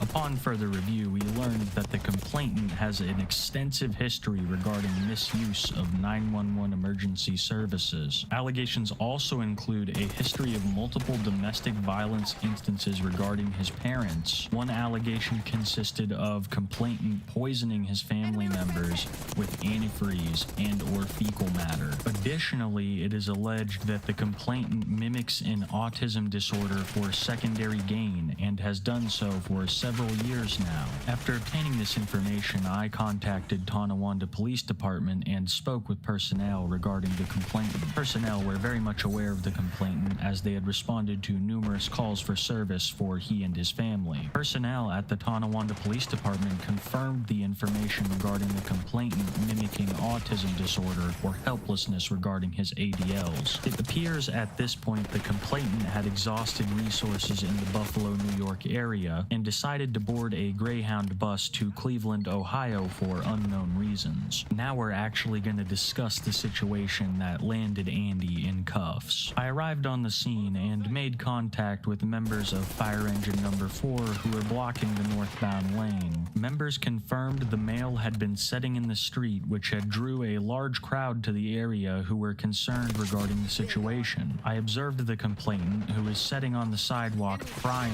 while being tended to by members of EMS. The complainant was then assisted onto a gurney and placed in the rear of the EMS wagon. After receiving my previous information regarding the complainant, I entered the rear of the EMS wagon and attempted to make contact with the complainant. I attempted to explain the circumstances and reveal the prior information I had obtained regarding his history and prior treatment with multiple hospitals in the Cleveland area, to which the complainant stated I was accusing him of lying about his autism disorder. I tried to explain to the complainant that we attempted to assist him yesterday by conveying him to the men's shelter and Lutheran hospital, but he began to become upset and state he no longer needed us to help him and that he would just go, and at this point the report devolves into Andy threatening himself and melting down in the back of the EMS, as well as soiling himself back there. An all-around unpleasant situation for anyone involved. Andy was holding up traffic looking for attention,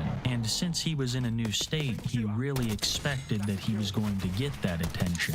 But the cop did their due diligence and found out Andy's past pretty quick, and to see it there in legal writing once again that Andy is faking his autism is crazy. He has gone to so many doctors seeking a diagnosis of autism, and not one has given it to him. Andy hates it because it means he's not going to a group home. He will be sent to a men's shelter, where for sure no one is going to take care of him. But in the end, the best result came. Andy went to jail, and this seems like a pretty much open and shut case to me. There were many witnesses, and I gotta say personally, I hope that Andy serves some time. He has wasted countless resources, inconvenienced even more people, and is a legitimate danger to his family as well as the public. I have covered some dark individuals on this channel, but Andrew Ditch is for sure amongst one of the worst, and I can comfortably say he belongs exactly where he's at. I think that his father said it best, that Andy doesn't care about anyone but himself, only what he can get out of people.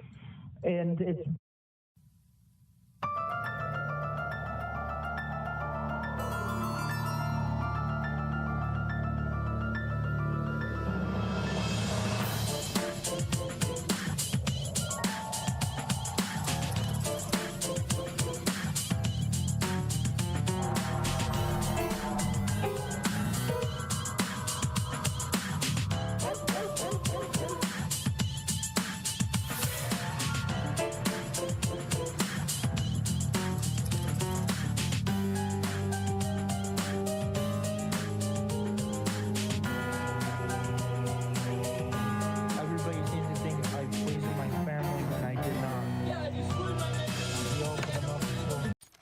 Andrew Ditch is currently in police custody, and after looking at his activities the past couple months, it is not a surprise. Since we last covered Andy, things are worse than ever, with strings of bad interactions. Taking Alpha. They tell me.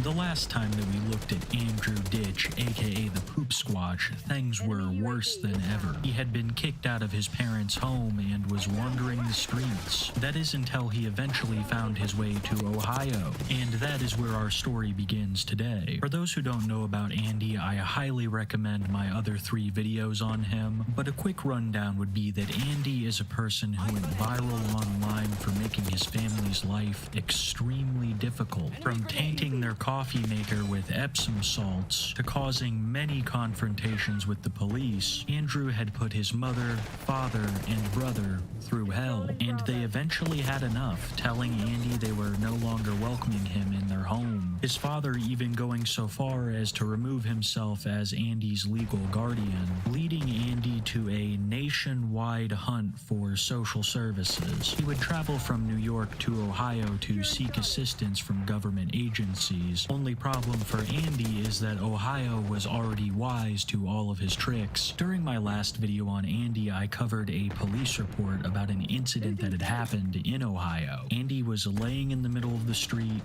weeping, shouting profanities, and holding up traffic. This led to a massive police response. And about 5 months ago, when I made my last video on Andy, I only had the police report, but now we have the body cam footage. And I gotta say, it is one of Andy's biggest meltdowns to date. He says a lot of things that I cannot include in this video, but if I'm being honest, the part that I found most interesting was the police speaking about the situation, because they know exactly what's going on. What's up, man? Have you heard about this guy yet? No. It's all fake. It's all fake. He's from, yeah, there's certain people from New York. We went over and roll call. This is like from New York. This is what he does. Okay. Just play the game. He's tried to get resources that way, and he had a guardian. The state of New York said that he does not need a guardian. He does not have autism, and then that's why he came to Ohio. He hopped on a Greyhound and came out here. We've been learning about him extensively today. And they just went over about him in roll call too, so it's my first time doing it. No, and I tried to make everybody, I tried to make dispatch aware. So once he wasn't getting his way, he goes, I'm going to lay down in traffic. And that's how he got everybody here, tying up resources. Right? The teddy bear, phones, all that stuff is an act. And we know that. I've spoken to Tonawanda, New York. They know him by name. First person I talked to, Andrew. I gotta see this. So I gotta know. Oh, he's already in there. I'm scared they're not going to help me. They take our things. They take our burgers. We don't take care of them. I know it's not true. I don't know what to win. They don't understand this. I'm going to try to cut it. Want me to check your finger for you? Yeah. I don't know how to take care of myself. I don't know how to take care of myself. I don't know what I'm doing. Hey, buddy. You tied up a lot of our resources today. I'm scared. I don't know what I'm doing. Andrew, I see you on YouTube, okay? I know that you're from Tonawanda, New York. I've spoken to your father. I've spoken to everybody involved. So, yes. The state of New York took the guardianship. Okay. Well, wait, because you're able to care for yourself, okay? So that's right now. So can you go now? Yeah. No, because look. Here's the thing. You said I'm fake. That's good. You said I'm fake. You said I'm fake, right? Yep. Yes, Andrew. Okay, based upon everything that we've spoken with over in Buffalo, New York, and Tonawanda. Are you fake? Okay. You say I'm fake. I don't want help. We tried to take you to 2100 and you refused to go to 2100. Okay? You say I'm fake. To the shelter. You say I'm fake. So what are we going to do? After hearing some hard truths from the police, Andrew decides to call his father, Thomas, who attempts to get Andy to calm down and to see reason. All the while, Andy is shouting obscenities and making demands. Also keep in mind that all of this occurred when Andy's mother was in the hospital, with Andrew's own father even stating he didn't know if she was going to make it. The sergeant! said I faked! The sergeant said I faked! It's too loud! Try to bring it down a notch, alright? I don't know where I'm at! They put me in danger, Dad! No, the hospital's in place! The hospital's in place, Dad! I don't want to be in with Dad! I can't! You won't tell them I need help! You won't tell them!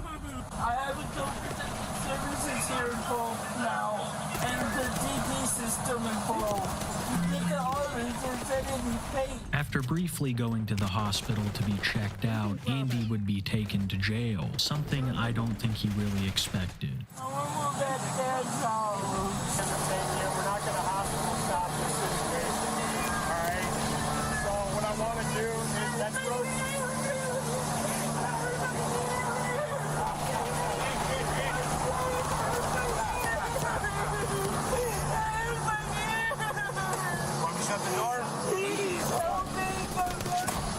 No, did I hurt my head? Did I hurt my head? I can't close this. I can't close that.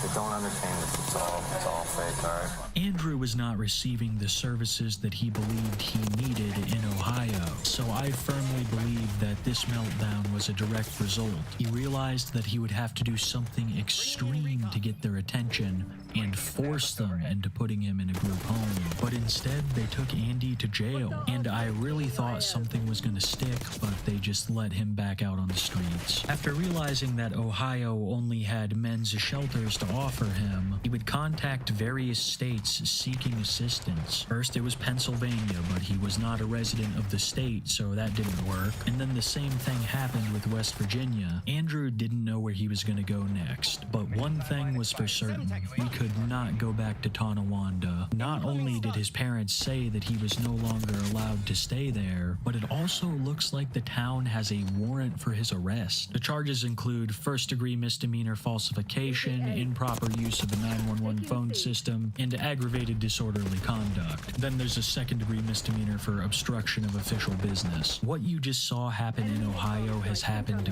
many times in the city of Tonawanda. Most of the police know Andy by name, so Tonawanda wasn't really an option. During all of this time, Andy was living out of men's shelters and still very active online, even attempting to do a little bit of trolling. First, he created a YouTube account insulting his father in its name. Then he did the same thing for his brother. He was also very active in the community tab of his own YouTube channel, commenting some pretty crazy stuff, like this one. Oh, scared of some crazy, slippery-minded who thinks a Taco Bell is a Chi-Chung bowl. It was also around this time that Andrew began to incorporate AI images of children into his YouTube videos. I don't really feel comfortable showing them, but I will describe some of it to you, because some of these prompts that he had to enter into AI had to have been absolutely nuts. His channel banner is a bunch of children sitting around, and they all have some kind of disability, and some of the thumbnails for his videos will be an image of a kid getting bullied by other kids or adults. It's just a little bit disturbing to me given Andrew's past, as well as the fact that he is a middle-aged man, but he doesn't see a problem with it and has been defiant because of the topic on numerous occasions. Andrew would also begin talking about God a lot more on his community tab, and people also noticed that Andrew had saved Jehovah's Witness literature. He hasn't spoken on the topic a whole bunch, but the literature and his terminology definitely points to him having interactions with witnesses. During all of this, Andy was homeless, and he would post a number of videos showing disdain for the services that he believed had failed him, usually from under a gazebo at a park or at a bus stop. Hey, YouTubers, Andy Dick. I am on this wonderful swing set. Hospital stopped helping me. They expected me to change my own diaper, but they kept saying I needed that help. Then they said I didn't need that help. Then they kept saying that they would remind me every 4 hours and check me and tell me to go to the bathroom every 4 hours. But then they stopped. My adult protective service worker at Erie, Pennsylvania Police Department is actually getting a court order to go to YouTube to find out the channel names who are going at me at the shelter. There was 4 expectations to do. What were their 4 expectations? That was going to the bathroom and they told me to change. And then 3, take my own shower when they tell me. And keep myself busy. I just can't get clean properly for some reason. I can't grip properly. I try, but can't do it. They kept questioning me, why can't you use a pull-up for?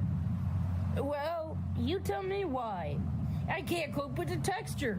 They're not made for poop accidents. Somebody claims that they were my aide on YouTube. And then somebody, Poop Squash, Andrew did Poop Squash 2.0, had replied to that person and said, oh, gee, did you tell them about this and that? That's where this aid is being looked at. They're looking into who did this to me. I had problems because I pooped myself at the other day and I hid my poop and didn't want them to help me. What is it? Do I need help with hygiene or don't I? What is it? Do I need help with getting dressed? Hey guys, I think I got dressed pretty well, right? Yeah, my pants are a little, have a hard time keeping up, but it's up, it's dressed. Yeah, I did a pretty good job. After being kicked out of yet another hospital, Andrew had to spend some time in men's shelters, where he gave the volunteers just as much of a hard time as his previous care providers. He would also continue to ask APS and other social services to assist him with housing, which eventually did happen. Andrew would post a video showing off some new items that he had obtained, but what interested people more was the background, appearing to be a room, something Andy had not been seen in for quite some time. This video would be quickly followed up with posts from Andy, stating that he was now in a group home temporarily until he was transferred to a permanent residence. Andy would also provide pictures as proof. Shortly after moving into his new home, another disturbing trend emerged with Andy. He would begin to talk about children on his community tab more and more, and some of these posts were extremely inappropriate. A Reddit user would also discover that Andy had hidden videos of children in his music playlist. There are tons of these rants about kids in his YouTube community tab, and he has been arrested near playgrounds before. People have long since speculated that Andy has some of these dark intentions, and these things are just further proof. But Andrew wouldn't just use his community tab for this, he would also use it as a platform to criticize his family. I'm watching a rated R movie because Dad lets Joe not help me with parent control. I don't know if this is a good movie or not, or scary, but I watch it now. Andy clearly knows that it's a rated R movie, which he is completely able to view. He's a middle-aged man. Andy also used to work on computers. He damn well knows how to set up parental control, and he thinks in his own mind that he shouldn't be watching this movie. Then why not just don't watch it? This was clearly a ploy to inconvenience his father and Joe, making them go through the hassle of setting all of this up. I've said this before, but it needs to be said again. Andy likes to perpetrate himself as the victim. It's almost like the meme where the person puts the stick in their bicycle and then they blame it on someone else. Andy has done this in many different ways. From the oil diffuser incident where his mother was on oxygen and asked him to turn it off, causing police to be called, to the horrible leg infections he gives himself because he refuses to clean. Of course, documenting all of this and trying to use it as quote-unquote evidence of people mistreating him. But for now, Andy was content as he was in a group home, or at least that's what he was telling the people. It is widely speculated that all of this was a fabrication from Andy as some kind of attempt to troll his audience. assistance. On a separate channel, Andy would discuss the fact that he had not been given any housing and that he was receiving little to no assistance. Some people believe that Andy could have been staying in a hotel or a motel this whole time. Neither could be confirmed, but it seemed that Andy was receiving at least some kind of assistance. It was also speculated that Andy could be getting ready to go stay with other family members, as they have been shown to be enablers to him in the past. I want to show you a clip of Andrew from about 3 years ago. It's a clip of him and his aunt talking about how Andrew called the police on his family. The aunt is clearly on Andy's side and demands to speak to the police officer that Andy has called there. His name is Officer Bentley, and he is an absolute OG of Andrew Ditch lore. Officer Bentley has responded to Andrew Ditch's antics countless times, and is the police officer featured in the infamous oil diffuser incident. Hello. Hey, Diane. Yeah. I called the police on my parents and brother. Andrew, I only care about you. I know. Come on in. You talk to the officer, then I want to talk to him. Yes. Oh, great. It's the jerk officer that is coming. Let me talk to him. You want to talk to my aunt? Here he is. Andy's getting on all kinds of subjects, but he's got a headache. Ma'am, I know you're advocating for him, but do you have any idea the gravity of the situation that's going on here? Do you know what goes on here on a daily basis? The allegations he's made and how off the wall inaccurate they've been?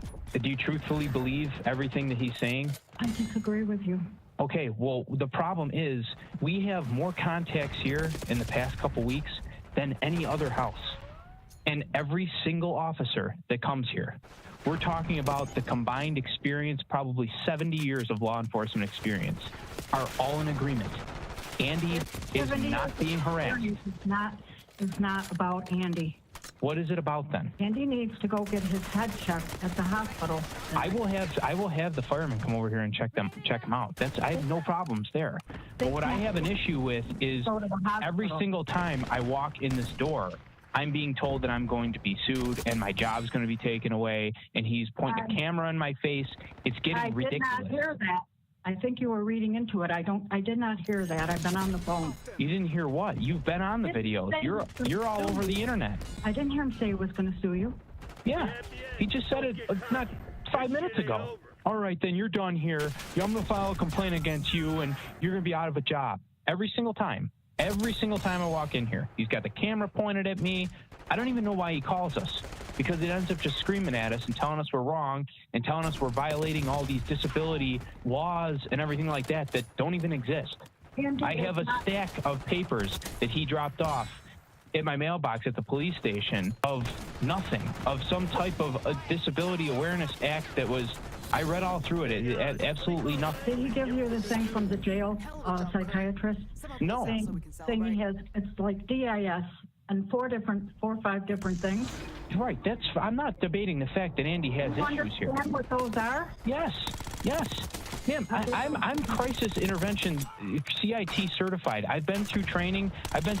With Adult Protective Services, crisis services, everything. This is nothing new to me at all. He doesn't communicate well. He doesn't communicate well. Are you kidding me? No. I know everything.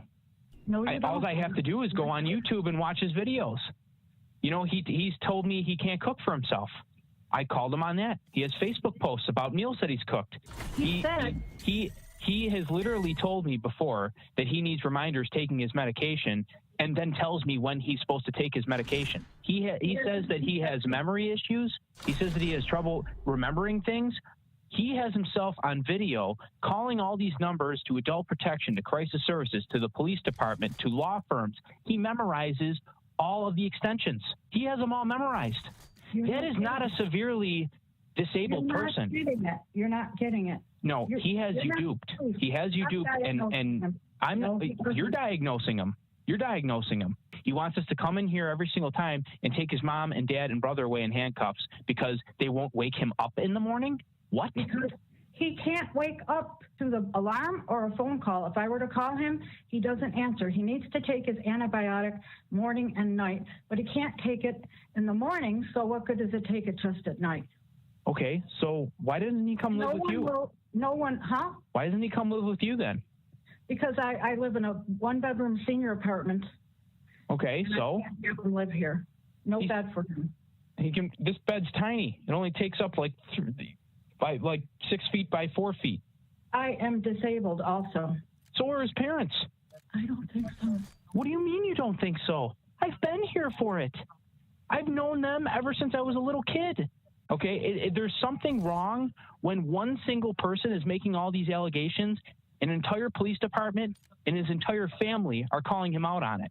This clip shows that Andy has been up to things like this for a very long time, and that the only thing that's really changed has been the setting. This is a reoccurring theme when it comes to Andy's activities online. Andy has a habit of responding to people that are critical of him in his comments, so when he discovered there was a subreddit specifically dedicated towards being critical of him, he wasn't too happy. Since November, Andy has had a massive bone to pick with this subreddit. There is a massive amount of discussion regarding Andy on it, and he feels the need to respond to a lot of it. Andy's community tab is a very strange place. Sometimes he will post videos about kids, other times he'll go on very long posts about the same. Sometimes he'll talk about poop, but a lot of the times he's just trying to convince people that he has the disabilities that he claims he does. A lot of the time, Andy will talk about the process of him cleaning himself or having the staff clean him. He claims that he needs them so that he doesn't get rashes or body odor. But many medical professionals have refused to do this for Andy in the past because they know that he is very capable of doing these things on his own, and that people assisting him with these things gives him some kind of gratification. Andy has been in similar situations to this before. He had caretakers and housing, but as soon as they realized that he absolutely refused to clean himself and did not have the diagnoses that he claimed, he would be kicked out. And I think Andrew knows that something like that is coming for him. That this current situation, whether it's a program he's in or a group home, is not going to last forever. So he has been in contact with his family much more, recording calls with his father and mother, claiming that they are still mistreating him because they will not take legal guardianship. His mother and father are in poor health. I believe that the father, Tom, got out of physical rehabilitation last year for an injury, and Andy's mother is on oxygen. Despite them already having a tough enough time taking care of themselves, Andy demands that his father take a legal guardianship of him back, and has been recording calls with his father to show that this is not happening. Here's a call from a couple weeks ago between Thomas and Andrew Ditch. I talked to an attorney today. I talked to a lawyer today about my issues. I don't have capacity. I need somebody to petition for guardianship to get that set of done. Because APS is telling me you're not my guardian. Why did you make those decisions for me? And Well, because, Andy, if you remember, Mom and me are your proxies. Well, according to APS, you're not. Okay, great. So you're saying that you're my healthcare proxy, you're saying? Well, that's what you put down. Okay.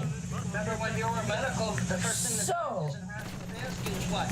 Who's your proxy, remember? Yeah, okay, so I'm going to revoke it. Because you are not cooperating with things. Do what you want, Andy. And I'm moving out of this home because you're not cooperating with things. I have to deal with the consequences for everything. Not cooperating with things. Oh, I'm recording this. I don't really care what you're doing, Andy. Why am I... Because, Dad, you don't want to support what my diagnosis is that every expert has said. Andy, I never said that, even if you listen once in a while, but you keep changing it and twisting it. And why did... I supported you 100% in everything since you've been a new thing or whatever they come up with or whatever you say. So don't I never said any of this other bullshit, and don't twist it. Okay. I will hang up now, and I will never talk to you again. Dad, Danielle and Michael. And I want you to talk to APS's Chelsea supervisor.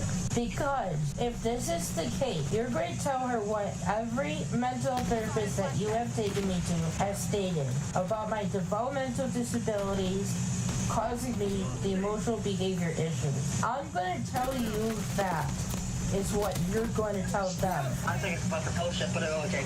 And did you get your new bed today? No, nobody will pick it up. Nobody will pick it up. When do you think they gotta pick it up? It's not just being delivered. Well, Dad, it's not going to work if I move out on January 1st. All right, but I just asked. Do you mind? Okay, no, because nobody wants to. Nobody will give me the. Nobody will pick it up from me, and nobody will take me for the X-ray. So I'm getting frustrated here. X-ray. For my shoulder when I fell out of bed. But I have things I have to talk about, and if I don't get the words out, I'm not going to ask, and I will get upset and frustrated. Please understand that, because I always keep telling you that since I started talking in life. Just repeat yourself. And let's go. And I keep telling you that, and you know that. You know that will cause my behavior issues. You're told that by how many speech therapists and audiologists and mental therapists. If I have the words, I need to say it first because of my disability. Please help me. I'm asking you to please go helping me fix this. Because how? I'm going to tell you how. And I'm going to ask you if you can please help me. The thing you do is you go to what? Who's checking on you? Oh. You alright in here? Yeah, I'm talking to my dad. Oh, sorry, I'll let you be. Okay. I'm out here if you need me, alright? Are you checking from what? I asked you and you told me you don't want me to help you. I'm still not well. Okay. Well, only because APS was saying that. Only because APS was saying that. I know, but we're still here to help you. I know. Remember I explained they might say something to you, but Will and I are here to help you. I know. That's why I'm trying to tell my dad. Well, I'm glad that you're very calm today and you're calming down a little bit when somebody tells you something that you don't like. I really appreciate that. Yeah, well, when a toddler can't talk. Don't compare a baby to you. No, I am, because this is dealing with communication and processing issues. And you were uncooperative with them. And very hostile. And argumentative. Oh, sure, Edie. What about if I tell you this one here, Dad? What do I tell you? Our conversation's ended. I gotta go. What? You don't like to hear the truth, and I'm just asking for help? I haven't ate yet today, and I want to go eat something. Oh, so you're trying to get me upset so you can make it longer for me, stress me out, so you have an excuse for me to get upset? Things are going great, except for when Edie starts talking about this bullshit. Whoa, Dad! Can we get on with this then? No, we're gonna skip it for now because you're in a real bad mood. I'm not in a bad mood. I'm asking you for help and you keep interrupting me and arguing with me and assuming that I'm accusing you of being a bad parent. I am not doing any of that. What else is I'm simply trying to be relaxed with you and calm with you, and you're fighting me and accusing me of shit.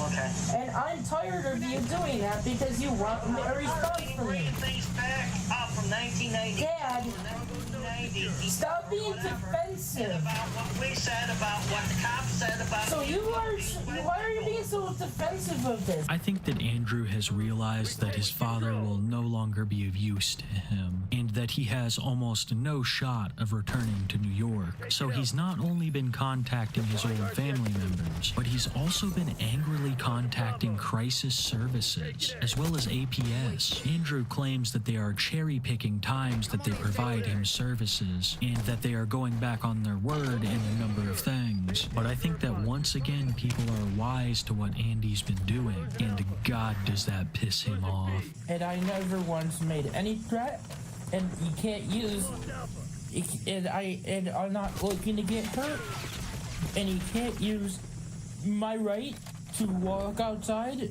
and refuse help as a way to say that I'm a danger to myself or others. And you know I'm right about that. Because you didn't throw to me now, nobody here to help me, and I'm in a wet bed, nobody helped me my medicine, and I need help. I know it's not safe to take my medicine on my own, so I didn't take any, other than Tylenol and my anxiety med with the Rabbithole and my melatonin with my dad's permission and the officer's supervision. But you get put people in a very difficult spot.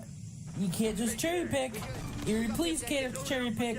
And you guys said no, and I go get upset with changes, so please don't just do something just because I'm telling you how your job is and telling you my rights and what your job duties are. And by law.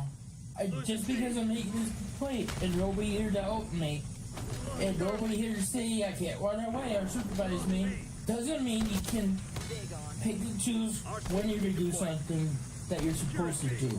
Goodbye. Okay, goodbye. I am not 100% on where Andy is right now, but it seems to be some kind of assisted living. And my theory is that he will not be there much longer. When he first arrived at this location, he was very happy, even flexing on people with new stuffed animals and his room. But now we are seeing an Andy that is more frantic, more desperate. Not only has there been an increase in unhinged rants, but there's also been the recorded calls to Tom and Crisis Services. I truly believe that Andy knows that his time here is limited and that any day now they could get rid of him. And if Andy is kicked out of this place, mark my words, there will be another massive meltdown involving the police, which will probably lead to another hospital visit or jail time. There is a cycle to Andrew Ditch, and I believe that we're just about to enter the next stage.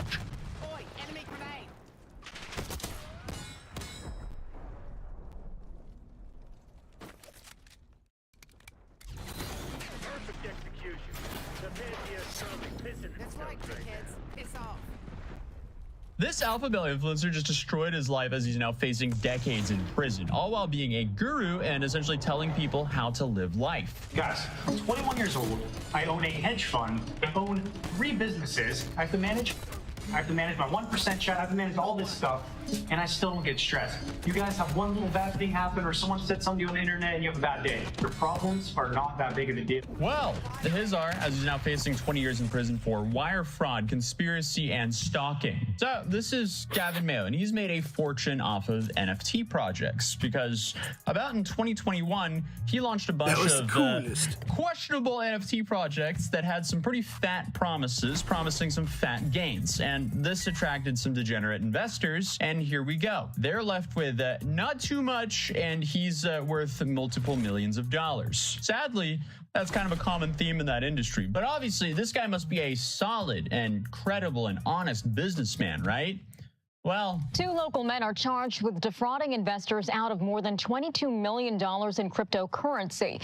Prosecutors say 23-year-old Gabriel Hay of Beverly Hills and 23-year-old Gavin Mayo of Thousand Oaks engaged in rug pulls. That's when the creator of an NFT or other digital asset solicits people to invest in the project only to abruptly drop the project and keep the money.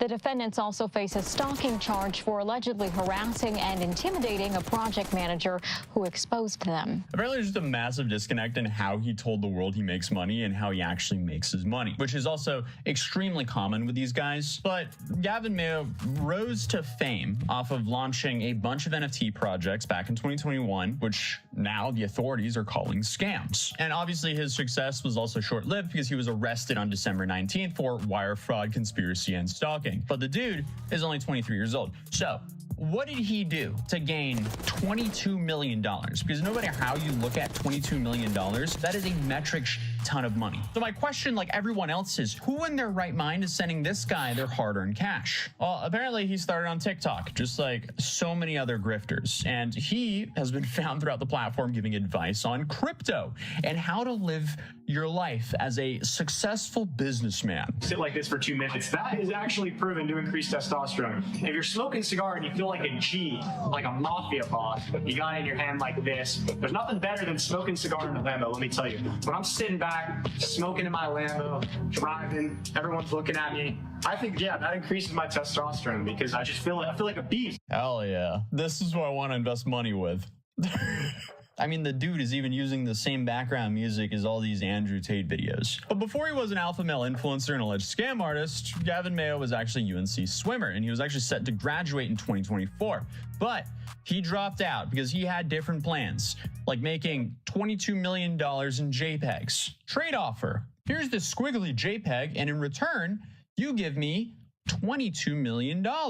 What a fair trade, man. And I get he allegedly rug pulled a lot of these projects, but anyone who bought a JPEG of a squiggle for tens of thousands of dollars, they kind of had it coming. Buys this JPEG squiggle in the middle of the NFT mania. 3 years later, it's worthless. I remember seeing people buy that junk just a few years back, and I concluded that we are officially in the funny money era. Send it all to zero, and it pretty much did get sent to zero because most of these, especially his projects, are worthless. So when that bubble popped, essentially Gavin's empire started to crumble. Prior to his arrest, he was living in Los Angeles with a TikToker that goes by the Stock Bunny and fellow arrested partner Gabriel Hay. So you have the story of a small town swimmer to an alleged LA scammer and a dude who LARPs as an alpha male. So I'm sure he probably has some really good life advice for us. I only drink fruit juice. I eat cucumber. Let's say I'm thirsty. I go in the fridge, get some watermelon, eat some cucumbers. That's hydration. There's water molecules in those foods. If you're cooking a steak, what comes off of it?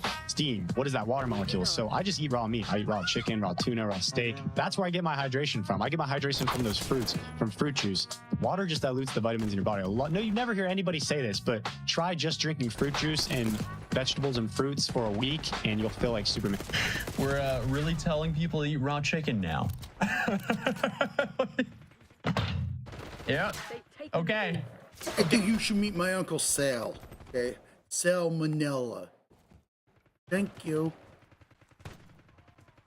Hey, bud. Dude couldn't even leave it at the alleged crypto scamming. He also had to make people sick as well. What a great guy, man. So we know he got his money from NFTs, but where exactly did his money come from? Well, between 2021 and 2024, he launched multiple NFT projects such as Squiggles, Vault of Gems, Faceless, and a few others. In 2021, Gavin fully entered the NFT market conveniently right when everything started blowing up. You could be homeless, you could be anybody. If you had 10,000 pixels and you launched a project, you made instantly 7 figures. Bro, I don't think you guys understand how easy it was to make money at the end of 2021. Like, you could have been buying NFTs, flipping them. You could have been selling NFTs. You could have been selling services, marketing, making TikToks.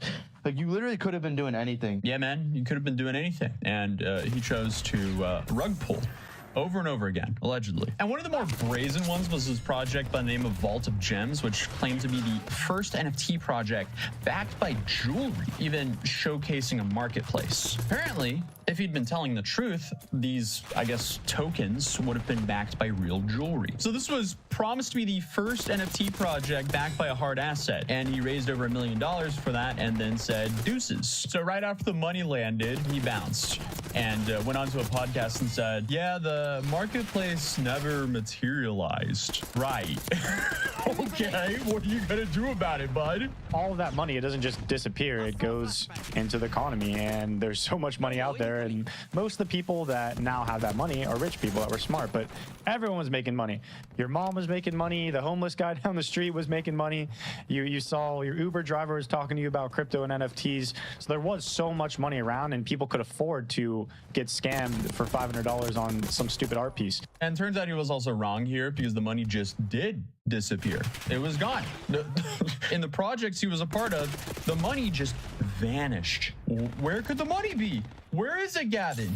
I don't know. The investors want to know, and apparently so does the government. Because then you have another project of his by the name of Faceless. It raised $420,000, promising movies, comics, and get this, charity donations. None of that came to fruition yet again. Because apparently what Gavin did was hype up a project, promise a amazing roadmap with all of these goodies, and then once the money came in, see ya. And meanwhile, while he's doing all this grifting, he's running around on podcasts claiming that he's a self-made billionaire?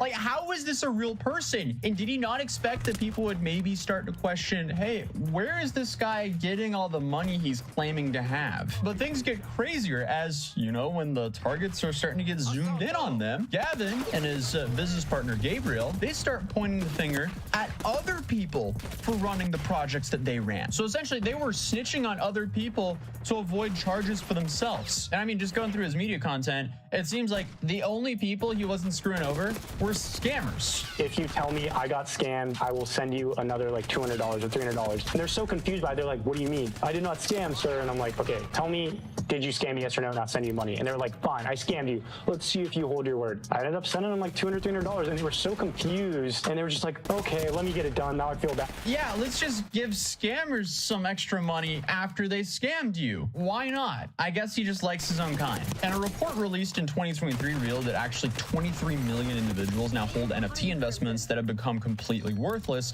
due to scams like this. And there was actually an unnamed project manager who tried to expose Gavin for this behavior.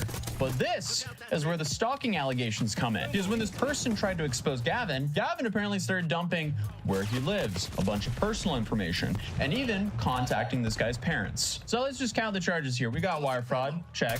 We have conspiracy, check.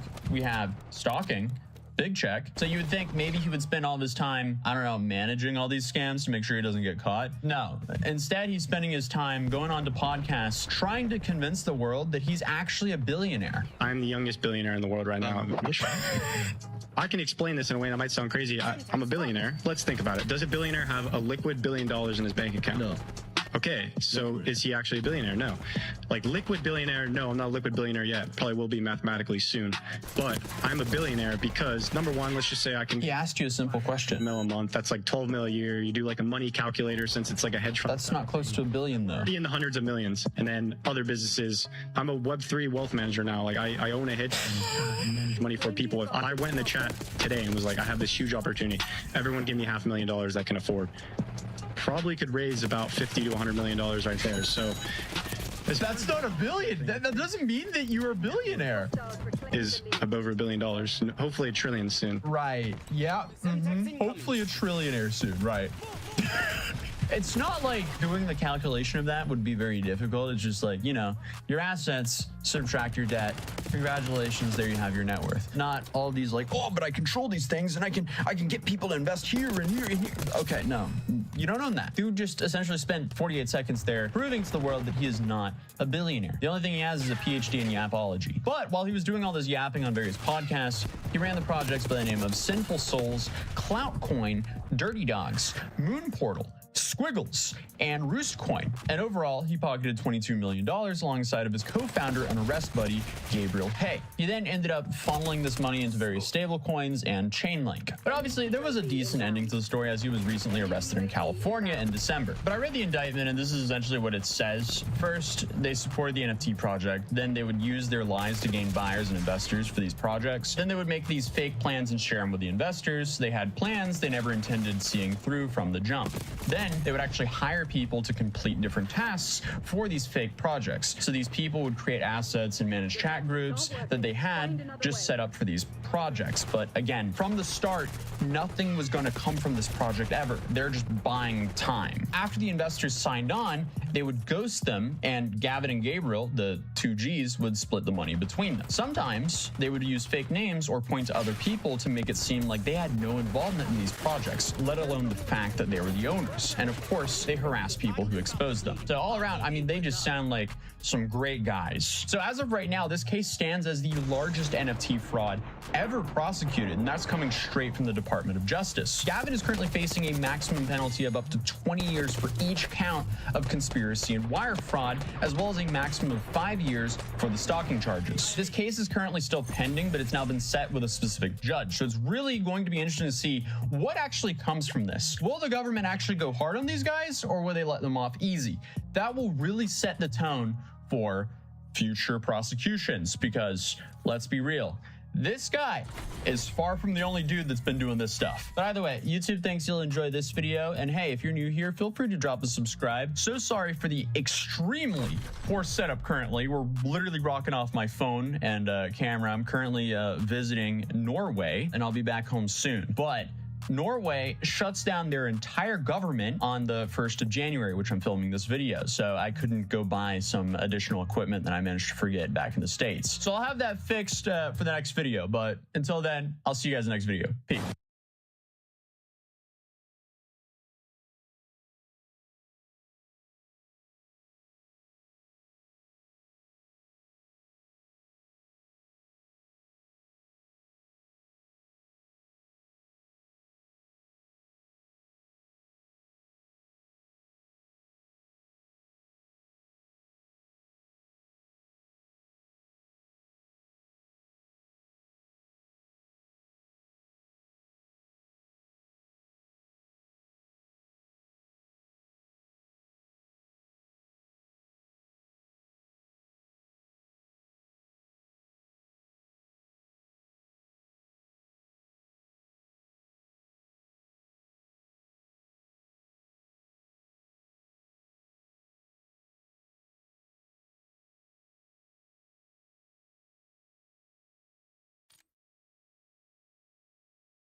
Domination.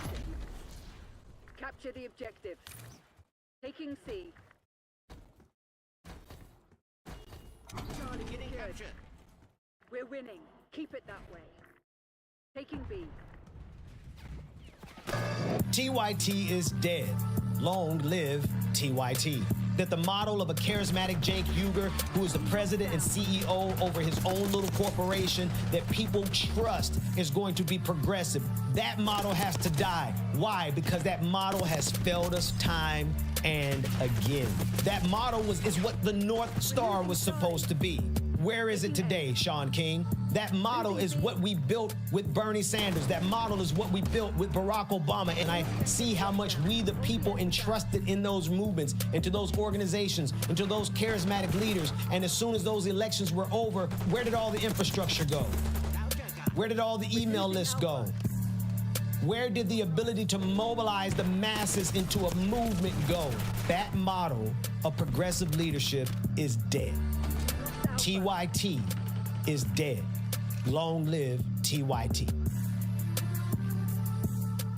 So by now, you've seen every interview, you've seen every analysis, you've seen more than enough videos as to the problem with what Cenk Uygur is doing and using TYT to accomplish, he and Anna Kasparian. I want to say it from the outset that this is not a video to attack TYT as an entity.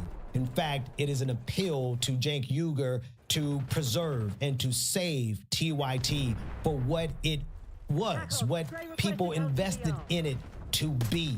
And that means that there is a model of leadership that has to go away.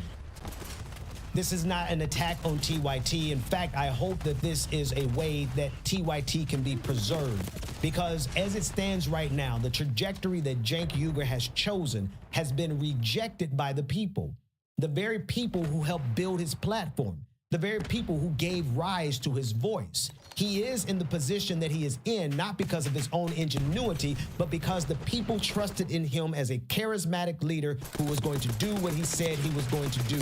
So no, this is not an attack on TYT, but before the end of this video, and I hope that I can keep your attention for as long as possible, but before the end of this video, you will see I am making a case, a strong case for the preservation of TYT. But TYT will not survive if it continues to go underneath the same model that has beguiled all of progressives for many years.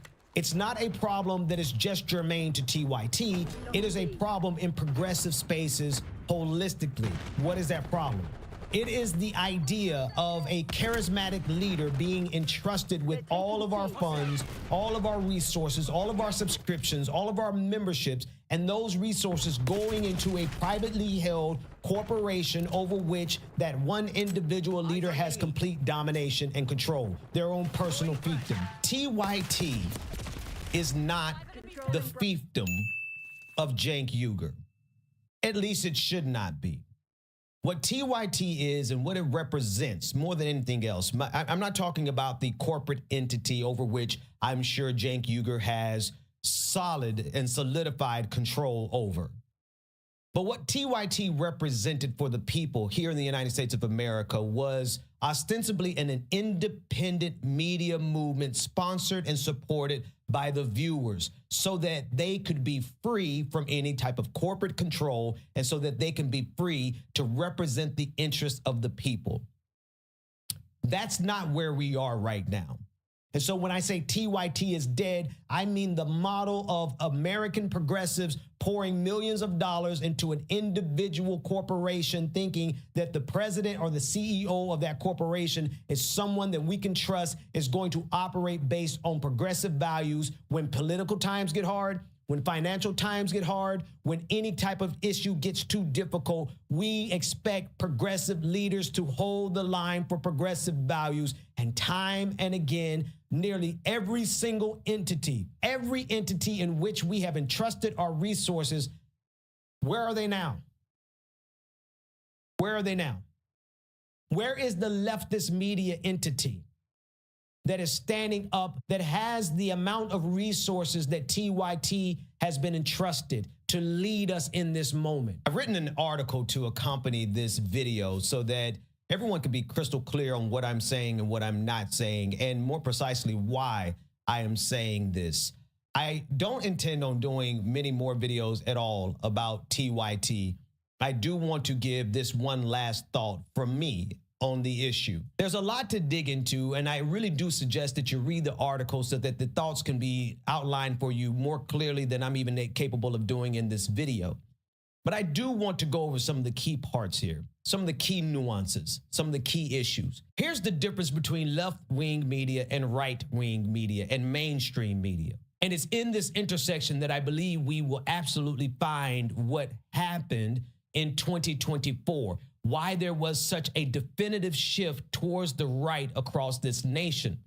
That's because right-wing media for the last 4 years has been funded, almost like a slush fund, and never-ending supply of cash being poured into right-wing media from all over the planet, to be quite honest. Of course, you had American billionaires pouring resources nonstop into organizations like Charlie Kirk and Turning Points USA, into the Daily Wire with all the venture capital that they had, with the ability to spend hundreds of thousands of dollars per month on advertising on YouTube alone.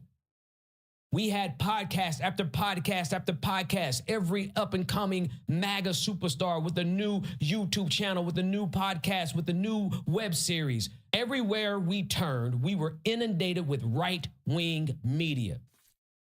That had a definitive effect on the outcome of the election. If you take away right-wing media between 2020 and 2024, you do not have a second term of Donald Trump. And this is what makes what TYT is doing. And again, let me correct myself. It's not TYT as in so much as it is the leader of TYT, the owner of TYT, Cenk Uygur. This is what makes what Cenk Uygur is doing so damaging right now.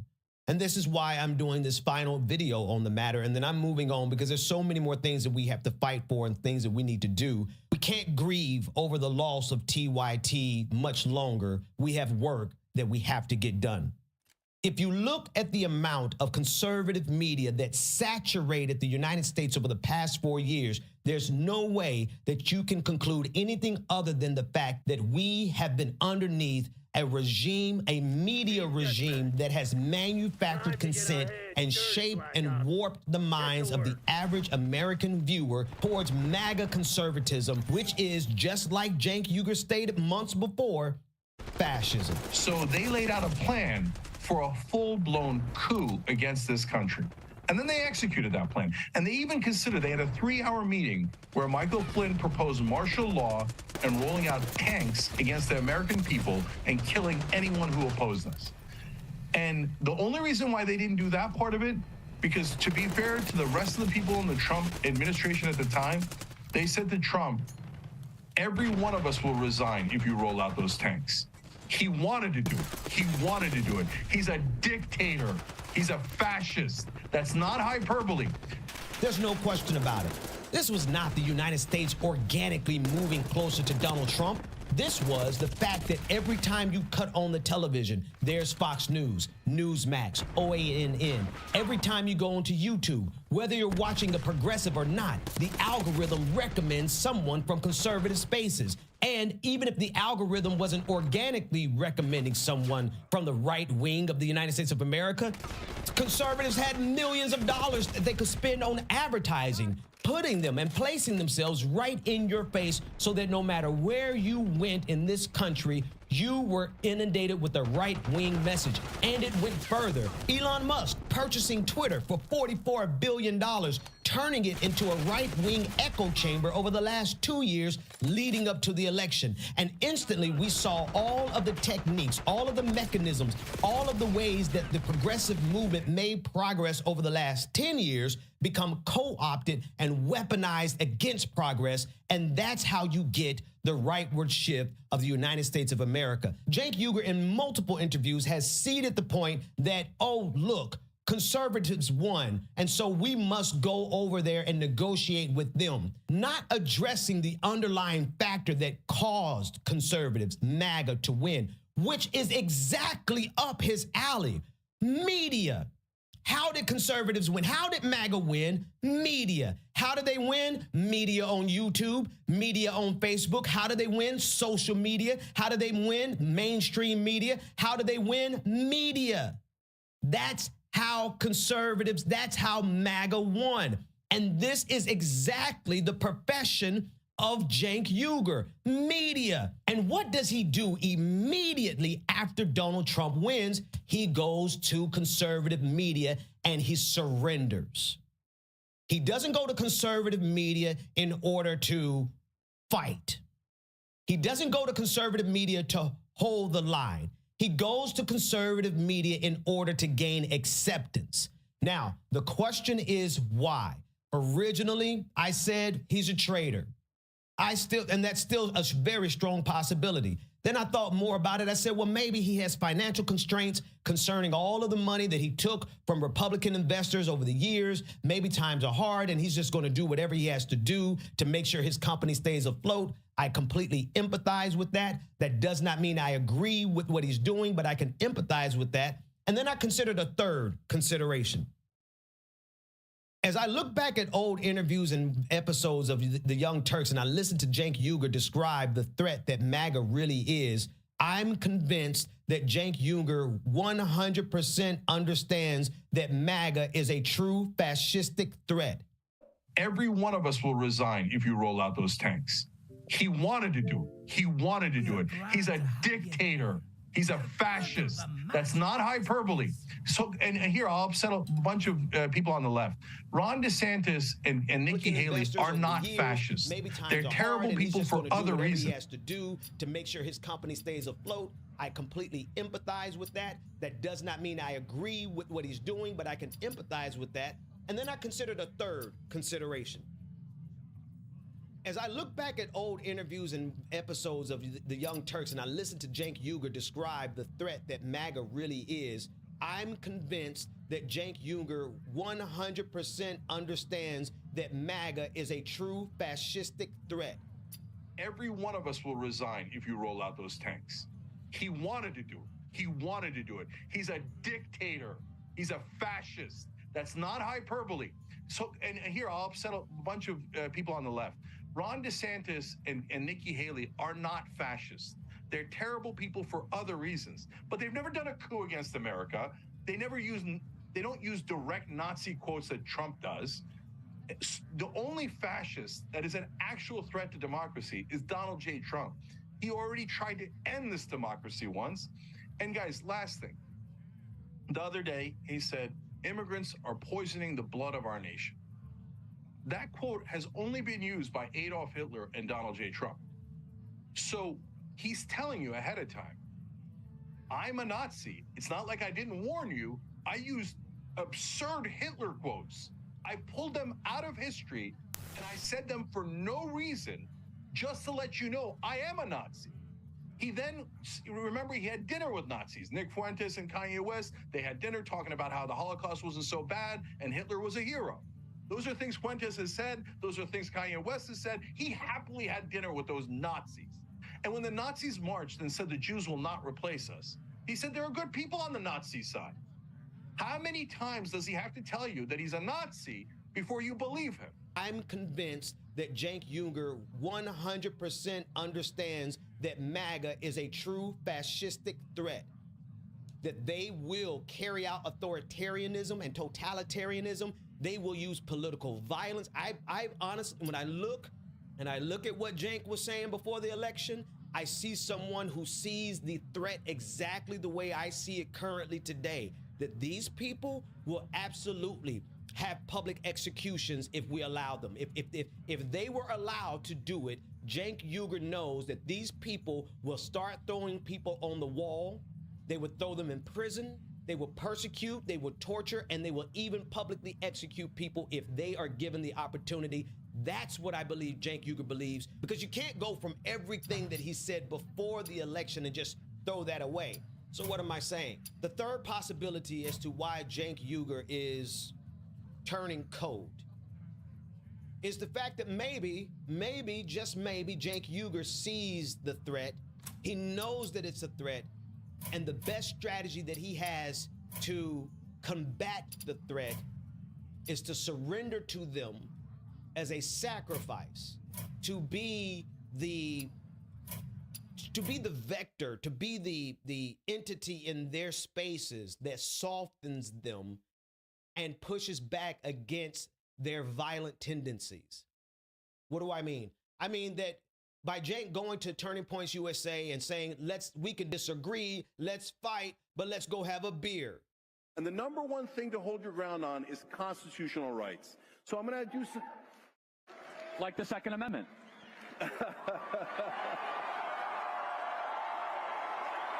But they've never done a coup against America. They don't use direct Nazi quotes that Trump does. The only fascist that is an actual threat to democracy is Donald J. Trump. He